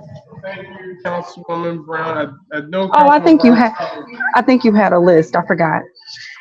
It was a lot of people. Councilwoman Barnes Caldwell, Councilman Williams, and then Councilwoman Atkins. Mr. President, I'm looking at the list and I see that the 5th district is on there a little more than the others, but like a good example, 2588 Delaware. That piece of property is literally laying in the street right now. Just because it's been, this list goes back as long as I've been on the council for some of these properties. And I see that now we have the money and the opportunity, so that's why I'm speaking for Mr. Kirkendall right now, because he's not here right now. But this is just what I'm saying. This is the urgency, because as a matter of fact, I emailed him the other day and sent him a picture. And if you drove across 26th Avenue, you would see that you have to swerve a little because the house is literally laying in the street. So once we pass this, they'll go ahead and be able to make the city look a little better. Thank you. Councilman Williams. Thank you, Mr. Chair. I did just receive the list. I just want to question, was this, I have the list. Oh, okay. Councilwoman Atkins. Thank you, Mr. President. Just a couple of things. First, I do want to state to Councilwoman Brown's point, and Attorney Colvin, you can correct me if this is wrong, but this support is not removing any support from those existing programs that the community development group has. So those seniors who still need help with utilizing the senior rehab program or the emergency assistance program, this is not removing any funding from that. This was access funds related to the DBGB program that we had the opportunity to utilize in an area that is in dire need of support. If you all know, the hardest hit fund that we had didn't make a dent in terms of the list of properties that the city of Gary needed to demo. So it's disappointing a little bit for us to hold this up. I mean, I had the list because I had communicated with Mr. Kirkendall earlier this year and always inquire in terms of what they're doing, what their plan is. And I know that they have been trying to demo property since April of this year and had to stop because of lack of funding. So the fact that the team has aggressively tried to identify multiple fundings to try to help support this effort is what our constituents are looking to see. I have homeless people living in my street, on my street, in these properties that are abandoned, as well as I just got a call from a constituent last week on 20th and Mississippi about properties that needs to be demoed. So I think we should look at the bigger picture in terms of not the sense of urgency, but more so, in terms of on our side, but the need to get this done from the safety of the constituent base within the community. And like Councilwoman Barnes-Caldwell said, properties that are hanging by the wayside, almost in the street, that is definitely very, very prominent within the Logan's Park area, within all across the 4th district as well, and other districts, Councilman Williams, the 6th district as well. And so it's good to see that this particular effort has been able to spread funding across the district, try to make some dent in that. So I think we should think about that in terms of the reason why the administration has asked us to consider doing this on all three. I also wanted to state that this isn't the be all tell all. I know that, again, this is not making too much of a headway in terms of the list of properties. If I'm not mistaken, it's over 1,100 properties that was on the demo list that I received from Mr. Kirkendall earlier this year. So we have a long way to go. So to hold this up would be disappointing. President, Councilman Lay. I'm going to join you on the vote note, on a no vote. First of all, there's no priority to your list. Is that correct, Attorney Colvin? You can't tell me the first, the second, third, fourth house. I can't get. I cannot, sir, but I'm sure Mr. Kirkendall can. Okay, I think the phone number is there. So I'll turn back to Councilman Lay, and then. Well, I certainly could ask him the question. Tell me the first, second, third, fourth, and fifth house on the list that is the one that Councilwoman Linda Barnes-Caldwell said hanging in the street. Is it the first 5 or first 6 that you will be demolishing?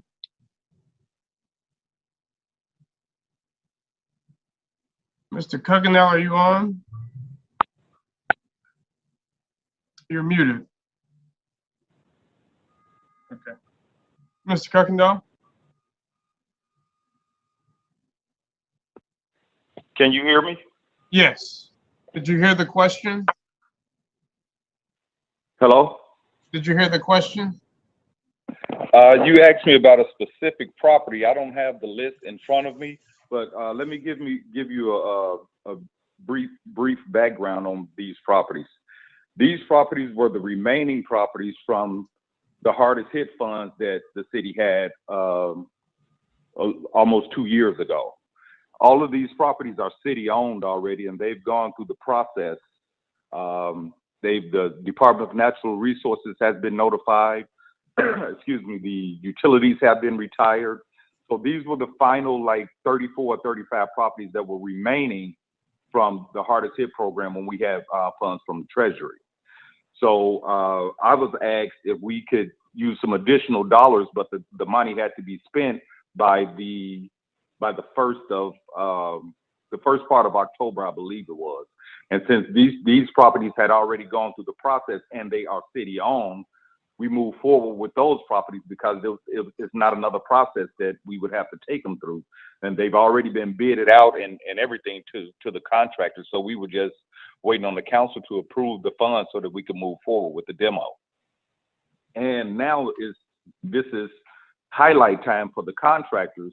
And so we have to try and get these properties scheduled with the contractors because they're out doing other forms of work as far as demolition and road work and renovations to properties and things of that nature. And so it wasn't like it was we went and sought out properties in a strategic manner. It was the ones that was remaining from the 600 plus properties that we tore down with the hardest hit funds. President. Councilman Lane? Yeah, he's not answering our question. Question is, do they have a priority on taking those properties down? We understand all of them need to come down.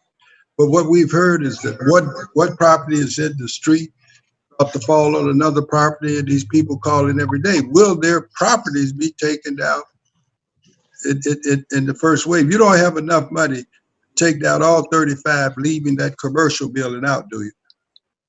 Yes, I think the money that we're asking for is the total of what all of those properties were bidded out for. How much?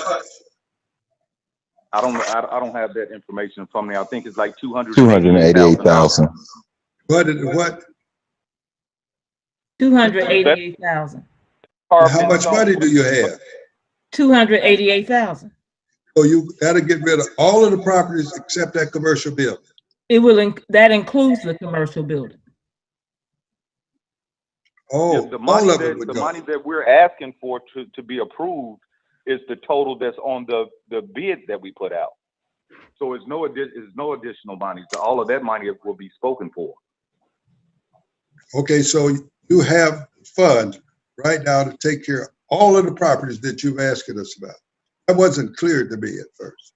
It really wasn't. That's correct, right, Arlene? That's right. Right. Other questions? Yes. So, Mr. President. Councilman Brewer and then Councilman Brown. So, Mr. Kirkendall, and I know this process because I've talked with you, but can you take the rest of the council through the process? What would happen if you had to start this process all over and picking out other structures, retiring utilities and things of that nature, what that time frame would look like? Because it's not just you can just change it up. Yeah, and turn down and it would be we would have to just say if we went and sought out a different just one area and picked out maybe 5 properties per district. Let's say if it was evenly distributed and we did 30 properties, 6 districts, and we picked out 5, depending on based on the condition. Say if we did all emergencies, which is the quickest route for demolition, and emergencies constitute a building being burned out, imminent danger of collapsing, almost falling on somebody's houses, the worst of the worst in the city. But there's still a process. We would have to go to NIPSCO, the water company, have the utilities retired, contact the Department of Natural Resources, which is probably a 30 to 45 day waiting period for them to respond for the request to use the federal funds because we're federally funded. So we have to go through the Department of Natural Resources. Then there's also a process with HUD where we have to enter all of this information into a system called HEROES. All of this information has to be entered into that system correctly, and there's no way around it. Those are HUD's rules. So we're in the process of entering properties in that system almost every day. Well, all of these properties have been entered into the system. But if we had new properties, we would have to go through the whole 9 yards. If it was just properties where someone was complaining and wanted that property demolished, it would have to go through an unsafe building hearing, which means we would have to do a title search, do regular mail, certified mail publication in the newspaper, once that unsafe building hearing date is established, they would come in to the unsafe building hearing, and at that time they would have the opportunity to say what their intentions are with the property. If they don't show up, then we can get it ordered demolished. We can't get the utilities retired until it's been ordered demolished. So then there's another waiting period that we have to wait for to see the outcome of the unsafe building hearing, and then get the utilities ordered so that we can move forward with the demolition. So it's a very long process. President, let me rephrase. Let me ask the question slightly different. We pass this tonight. When will the first of all of these buildings you're going to take it down? I have to do a 10-day notification to the Indiana Department of Environmental Management, and on the 11th day they can start. Even with that's what where if they don't answer, you can start on the 11th day. So that's all that has to be done between them starting and you sending a notification, waiting the 10 days, and you can start on the 11th day. That's correct. Contractually, is that the start date from today's date? 11 days at worst. Well, I would do provided that contractor can start on 11 days. Actually, we thought we had the funds already, but which we didn't, and there were 2 contractors that was ready to go, and I think they probably, I believe DNR and Acton, those 2 were ready to go, and I think DNR maybe has the bulk of those properties that's been awarded to them, so he would have started already. So just say if but Joel, I'm sorry. Let me sort of ask the question. And I apologize, Mr. Kirkendall. How many contractors do you have on these 35 buildings plus that plus the commercial building? How many contracts have been executed? I believe I believe it's 3 contractors. It's All 4. everyone licensed in the city of Gary, they were notified to put in bids. And if their contract, it's 11 days from the date the council approves is the starting date maximum. Mm-hmm. Can they start the 1st of August if we approve it tonight and still be contractually okay? Yes. Okay, thank you. Mr. Chair. I think Councilman Brown was first. I yield to Councilman Brown. Thank you, Mr. President. I just want to say, information is right here in front of us. I totally support this, and I hope we can all pass this on all 3 readings tonight. Because here's the issue: we have something in front of us as a council to pass, and we all know there are a ton of abandoned buildings. So we really need to get moving with this. I don't see any buildings near my home on here, but I support this 100% because that's progress. We've got to continue to do that as a council. As long as this continues, we need to do it. I do have one question for Mr. Kirkendall. Do you have a list of other buildings that you plan on demolishing moving forward? Because I understand based on your process, it takes time. So I'm pretty sure, I just need you to answer that question for me, please. Yes. Thank you, sir. And you've done a great job in the past. So from my standpoint, I ask the rest of my council members to be patient and pass this like my vice president asks us to do, so we can do our part in government and getting these buildings knocked down. Thank you, Mr. President. Thank you, Councilman Williams, and then Weatherspoon. Thank you. Thank you, Mr. Chair. I'm looking at the list. I'm very comfortable with this. I agree with Councilman Brown. I think we should move ahead and in the name of progress and try to get these buildings well, the homes, the commercial structure is in my district, and it is an eyesore. It's in bad condition. I would love to see that building gone. One quick question, Mr. Kirkendall. Yes.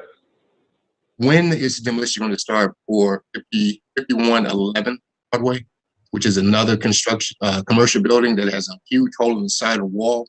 It was taped off, but I see the tape is gone now. So there's actually 5117 Broadway and the old adult building bookstore and the yeah building next to it. Yeah. That's 5117 and 5119 Broadway. 19. Okay, thank you. They were in the process of starting the demo. That's why you see the hole in the wall. Yes. The basement had probably 5 feet of water in it throughout the whole basement. Right. So it couldn't be properly inspected for asbestos containing material. So they had to pump all of the water out, and that was the only means to pump the water out. But we didn't, the information wasn't in HEROES yet, and we can't touch a building until that information is submitted to the HEROES system, which is through HUD. That has been done, but we're waiting on the confirmation from the Department of Natural Resources, which I'm hoping that should come back any day now, because it's been 30 days since all of that information has been submitted. So I'm waiting on that paperwork to come back. As soon as I get that, then the contractor is ready to tear both of those buildings down. Okay. All right. Thank you. And I have seen the homes on 47th in Pennsylvania. So thank you. You're welcome. All right, Councilman Weatherspoon. Thank you, President Burrow. I'm sorry, Godwin. Cedric, I have a quick question to ask. You to explain the process as to what goes on when you're dealing with a building as it relates to the Unsafe Building Act.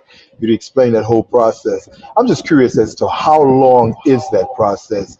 I do have a couple of buildings in the 2nd District that I believe that code enforcement has gone at from an unsafe building process. And just wondering, how long does that process typically take? Well, see, excuse me, their process is different from the demolition unsafe building hearing. They're going out for code enforcement. If you were to provide me with that address, then you could send me an email tonight if you like. Tomorrow, I'll submit the request to order the title search. Title search probably takes about 7 to 10 days to come back. That's normally what it's been doing. I'll give that information to the law department with Rodney Paul and Steve Jenkins, and then they'll establish an unsafe building hearing date. So that normally takes probably 2 to 3 weeks.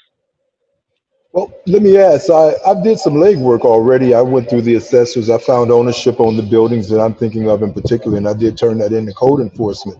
I found that there was an owner in Florida, another owner in New York City. You know, would that suffice to move the process? If I got that information from code enforcement and got it back to you, would that suffice, or do you have to do your own search? If they have an actual title report, I would probably be able to use that. But we actually do a title search to make sure that whomever has a vested interest in that property has or has had an interest in that property, they'll all be notified. So that way we don't omit anybody that had any dealings with that property, anybody that is dealing with a lawsuit regarding the owner or anything. All of those people will be notified. So that covers all bases. And once we get that back, then we know who to actually do the mail outs to. So it all depends on what information code enforcement has. All right, thank you. We'll be getting with you soon. Thank you. Okay. I have 2 questions, one for Attorney Colvin and one for Mr. Kirkendall. As relates to this particular ordinance, at what point did you know you were going to be making this request? Like that the monies would be, I guess, expiring in 90 days? I knew about it about 2 weeks ago. Okay. About the time it took for me to identify the projects that would be the easiest projects to utilize the dollars. Okay. And Mr. Kirkendall, how many properties are on the city-owned list and are already in the HEROES system? You talking about Just city-owned property? Just in general, across the city that are already city-owned. You don't have to do the title work. You don't have to wait so many days. They're already in the HERO system, perhaps. Well, Beyond okay, this well, hardest hit list. yeah, well, actually, the Green Urbanism is no longer doing it, and I had to go through a training to learn how to put this stuff into the system. So once I went through the training, then I was granted permission through community development to start implementing all these addresses into the system. So it's a new task for me, but we've got the ball rolling. It's probably maybe about 70 in there, but and that is a very long, it's very time consuming to the way that you have to put this stuff in individually by each address, and each form has to be submitted individually. So it may take 30 minutes for one address to actually upload that address into the HERO system. So it's a new process, and I'm just now learning it, but we got it pretty much down packed, and we probably got about 70 in there so far. But we're putting them in every day. All right. Well, thank you for what you're doing. So there's 70 properties that are eligible and could potentially be used with these dollars, even though we've limited to 34 because those were on the hardest hit list from 2 years ago. No, not with those dollars. The dollars that we're trying to get now that money has already been bidded out. The properties have already been bidded out already. So once we exhaust those funds, that's it for that money.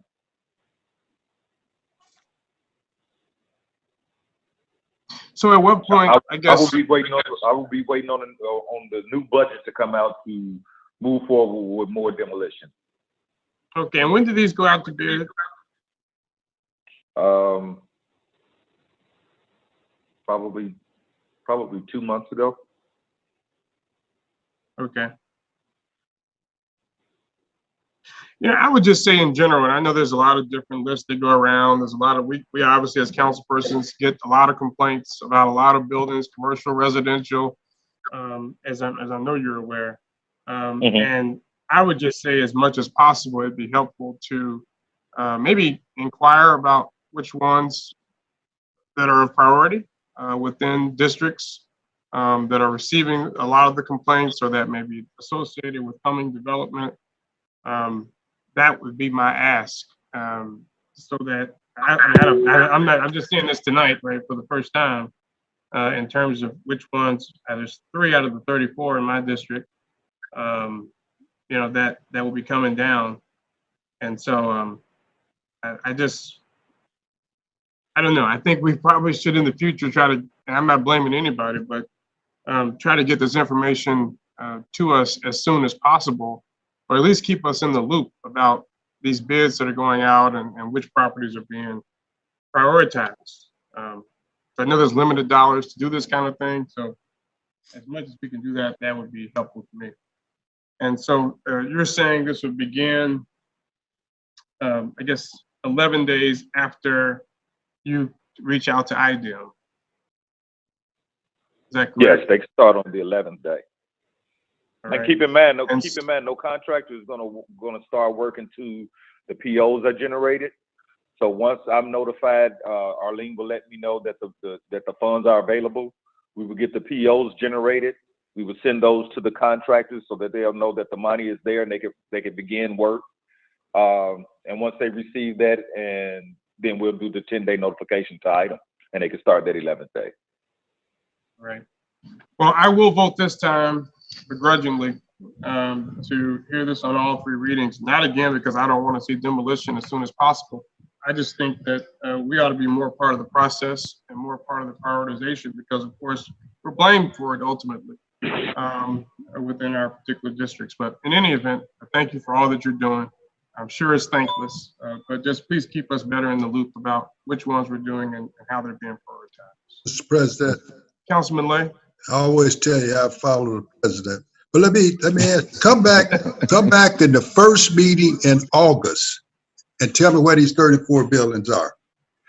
If they're not even close to what you're saying, you get me adding votes in the future. So I need to know these 34 buildings, look at all of them and tell me where the building is, where the contract is. And the 1st of August certainly is quite a few days away. First council meeting in August, I'll give you that. First council meeting. I would like to know, to tell me, and I'm asking you if your schedule will permit, you come on, send it to us, and tell me where all of these buildings are. All these 34 buildings, where are they in the process? And with that information, if you tell me you will bear to do that, I will vote yes to pass it on all 3 readings. Mr. President. Councilman, was that a question to Mr. Kirkendall? Yeah, I want him to say yes on the first meeting in I August. thought it was just a general statement. Oh, no. I don't have a problem with that. Okay, so come back and tell me where all 34 buildings are in this process. And the commercial building too. I want to know where that one is. Well, I mean, but please understand that they won't be, that one contractor won't be out tearing a building down a day. It takes 2 days to get a building down. But no, he just has to be the 1st of August. I'll be. No, he has to be working on it. That's 23 days. You say you got to go through with the PO. Then once you get the PO, you will send it down state. They got 11 days. Make it the second council meeting in August. Tell me where they all are. Second council meeting. All you have to say is they're doing it or they're not doing it. That's I'll all. let you know. That's not a problem. All right. Second meeting in August. Thank you. And I agree with Councilman Lay, because often we're pushed to do things urgently and it's September and it hasn't happened yet. So, Councilman Brewer. Mr. President, 2 questions. Ms. Kirkendall, in-house demolition, do you all have anything in the pipeline in in-house demolition that you all working on? Yeah, we're on 42nd and Rhode Island now. Once we leave 42nd and Rhode Island, we'll be in the 1400 block of West 18th Avenue. Okay. So if it's possible that you can possibly get the council members a list what in-house is doing. I know we have several moving parts inside of demolition where council member can know what in-house is working on and what projects you may have coming up in the next 60, 90 days. That might be helpful to council members also. And my last question is about, I brought this up several times about the insurance, the 10% holding on insurance claims for property that catches on fire. Do that come through you also? That goes through the building department and then Building it comes. department. Have you been receiving any of those? Yes, claims? we're going down. Okay. Not a lot, but we have received funds for that. That goes into our unsafe building fund, and we use that money to tear those properties down. Okay, I just want to make sure we were still collecting that 10% if the owners of these properties is not going to rehab or put them back together, that we can tear them down in a timely fashion. Yeah, still do that. Okay, thank you, Mr. President, Mr. Kirkendall. You're welcome. Any other questions or comments? I just have a comment, Mr. President. Councilwoman Atkins? Mr. Kirkendall, it might be helpful if we can provide the following information to the council members. So as Councilman Brewer just requested the in-house demo list. Also, I know that you provided me with the city-owned property list. I'm not sure if it's been updated. It is on the city redevelopment website, but if we have an updated one, we should send that out to council members. And then just to confirm, the 20 plus properties that we have that's included in this 288, this does not take care of the balance of those particular properties that was on the initial hardest hit fund list, right? Or is that incorrect? Yes, these are the remaining properties from hardest hit. Okay, and so that list will be complete, right? Yes. Okay. That was the last batch of properties that we had before the hardest hit program was stopped. Right. And so these are the remaining properties. Okay, cool. So let's just add the city-owned property list to the distribution for council members. But you're saying the city-owned property list. I'm not getting you. These are city-owned properties. So there was a list of properties. It was like 1,100 properties on that list of city-owned properties that I received from. Vacant properties that's on the demolition list. Okay, so we might need to alter what is called on our website because I have residents calling me referring to it as that as well. So on the redevelopment site, the link actually says city-owned property list as well. So Oh, I'll yeah, talk to that makes- AJ about that. Okay, Thank you, Mr. President. you welcome. Thank you, Councilwoman Atkins. Any other questions or discussion? Seeing and hearing none, roll call, Madam Clerk. Councilwoman Atkins, Yes. Councilman Brewer, Yes. Councilwoman Brown, Councilman Brown, Yes. Councilwoman Caldwell, Yes. Councilman Lay, Yes. Councilman Weatherspoon, Yes. Councilman Williams, Yes. and President Godwin. Yes. Mr. President, vote is 9-0. With a vote of 9-0, we will hear CPO 2021-48 on all three readings. Now, is there a motion for passage of CPO 2021-48? I make a motion. Second. Been moved by Councilman Williams and seconded by Councilman Brewer. We've already had the overview and a hearty discussion. If there's no other questions or discussion, roll call, Madam Clerk. Councilwoman Atkins,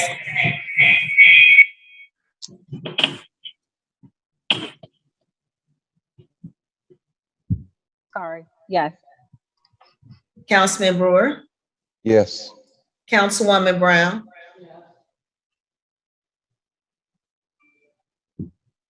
Yes. Councilman Brown, Yes. Councilwoman Caldwell, Yes. Councilman Lay, No. Councilman Weatherspoon, Yes. Councilman Williams, Yes.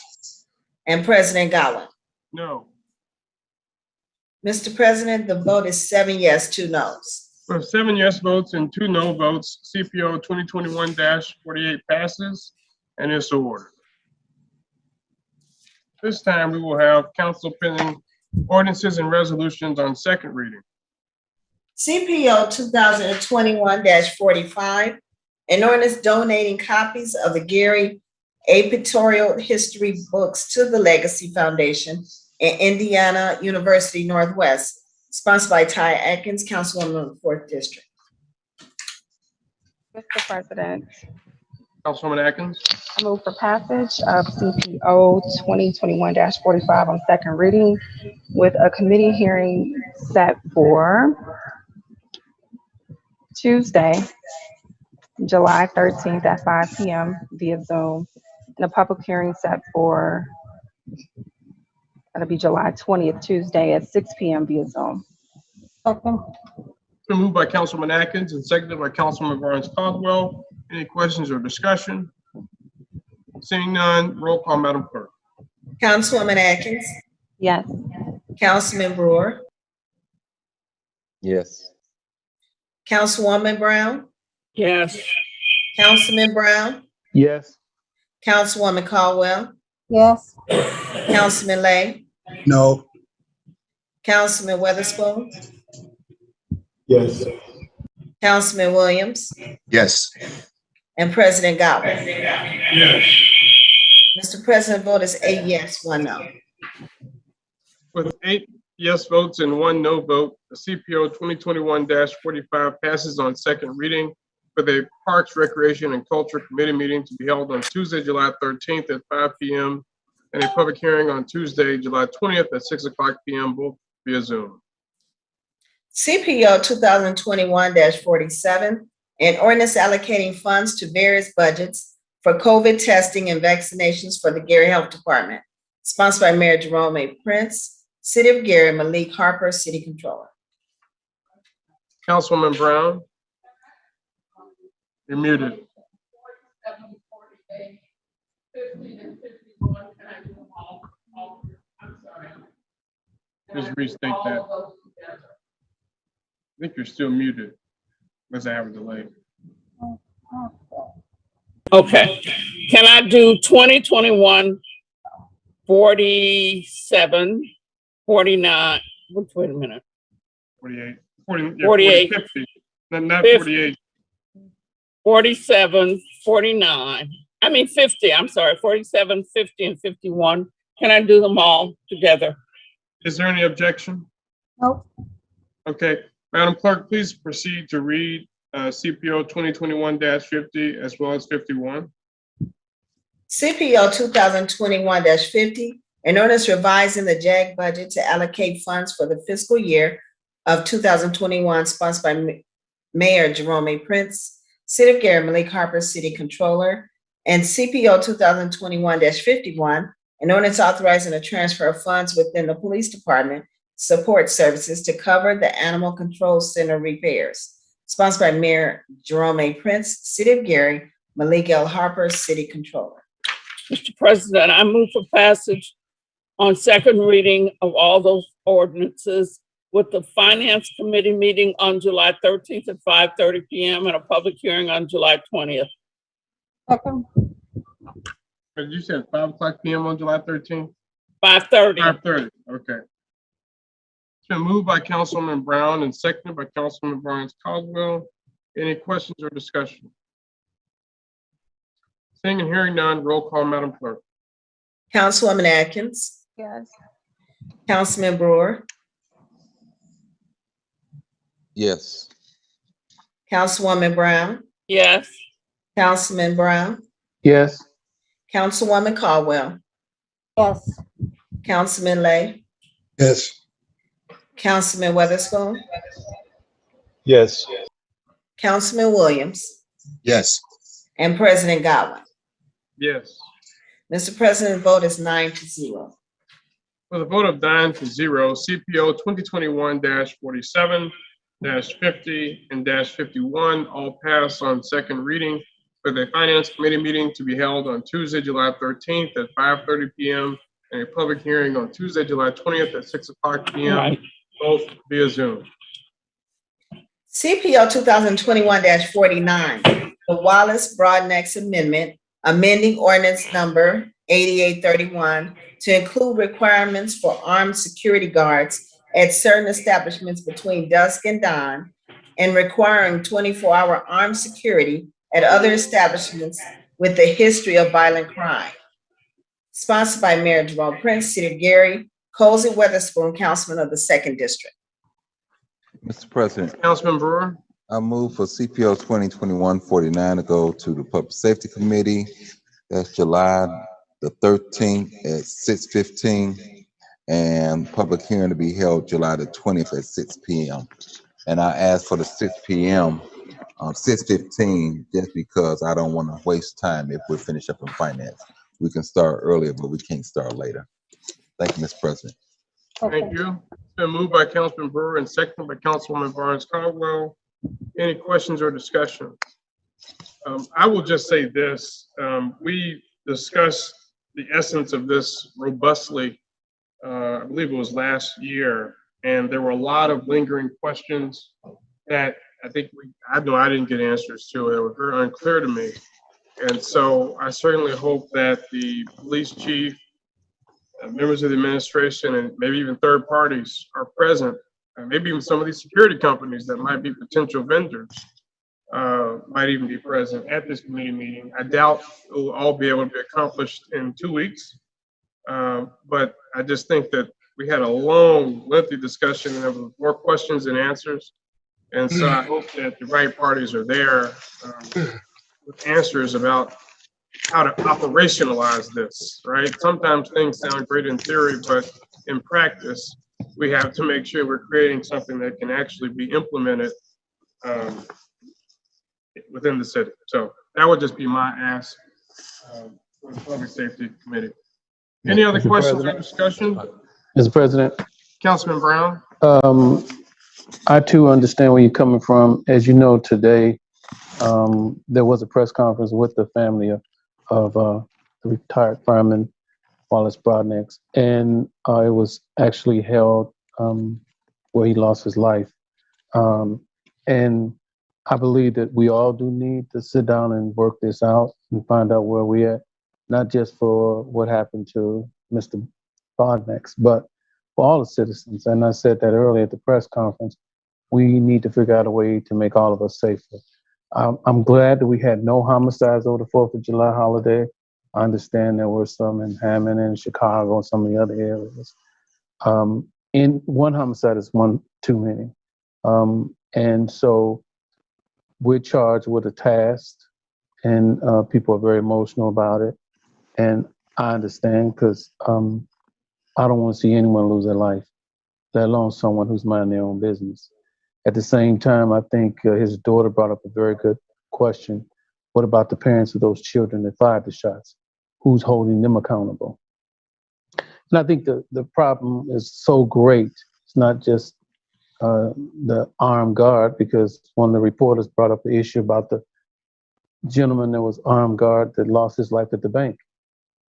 So there's so many ways to look at this, but there has to be discussion like everything else. And I know the intelligence and the compassion of this council, it shows, and there will be some kind of resolution. I'm pretty sure the family, and I don't want to assume, but they may want some input in it because they were there today, and that took a lot from them. And my hat's off to them, as well as my prayers for what they're trying to do to help us. But also, this is a very sensitive situation.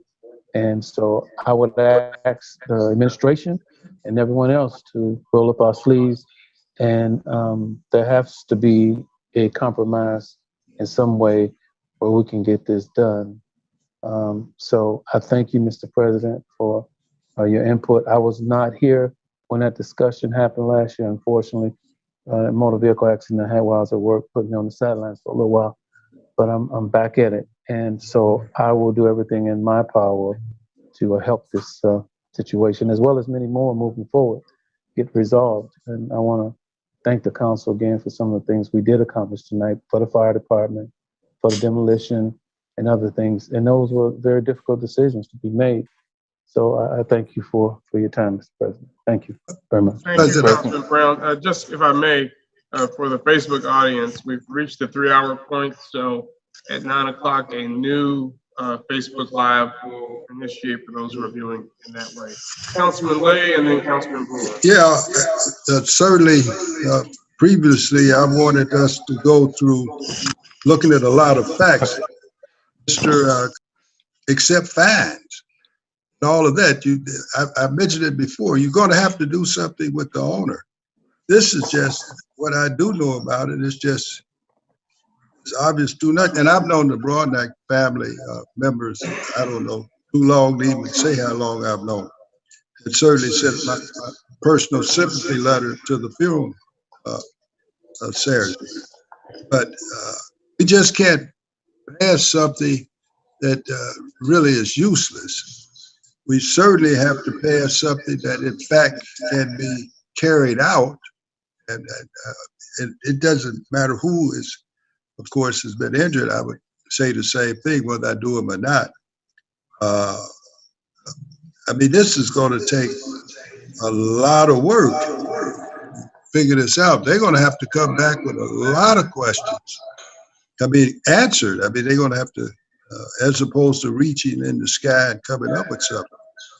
But I mean, already it's dead when you say 24 hours. I mean, that's if I were the service station, I certainly wouldn't do it. I'd wait around for the fine. It's a limitation in the Gary City Court. And I would assume 24 hours. I thought it was something in here concerning cameras too. I don't have the actual ordinance.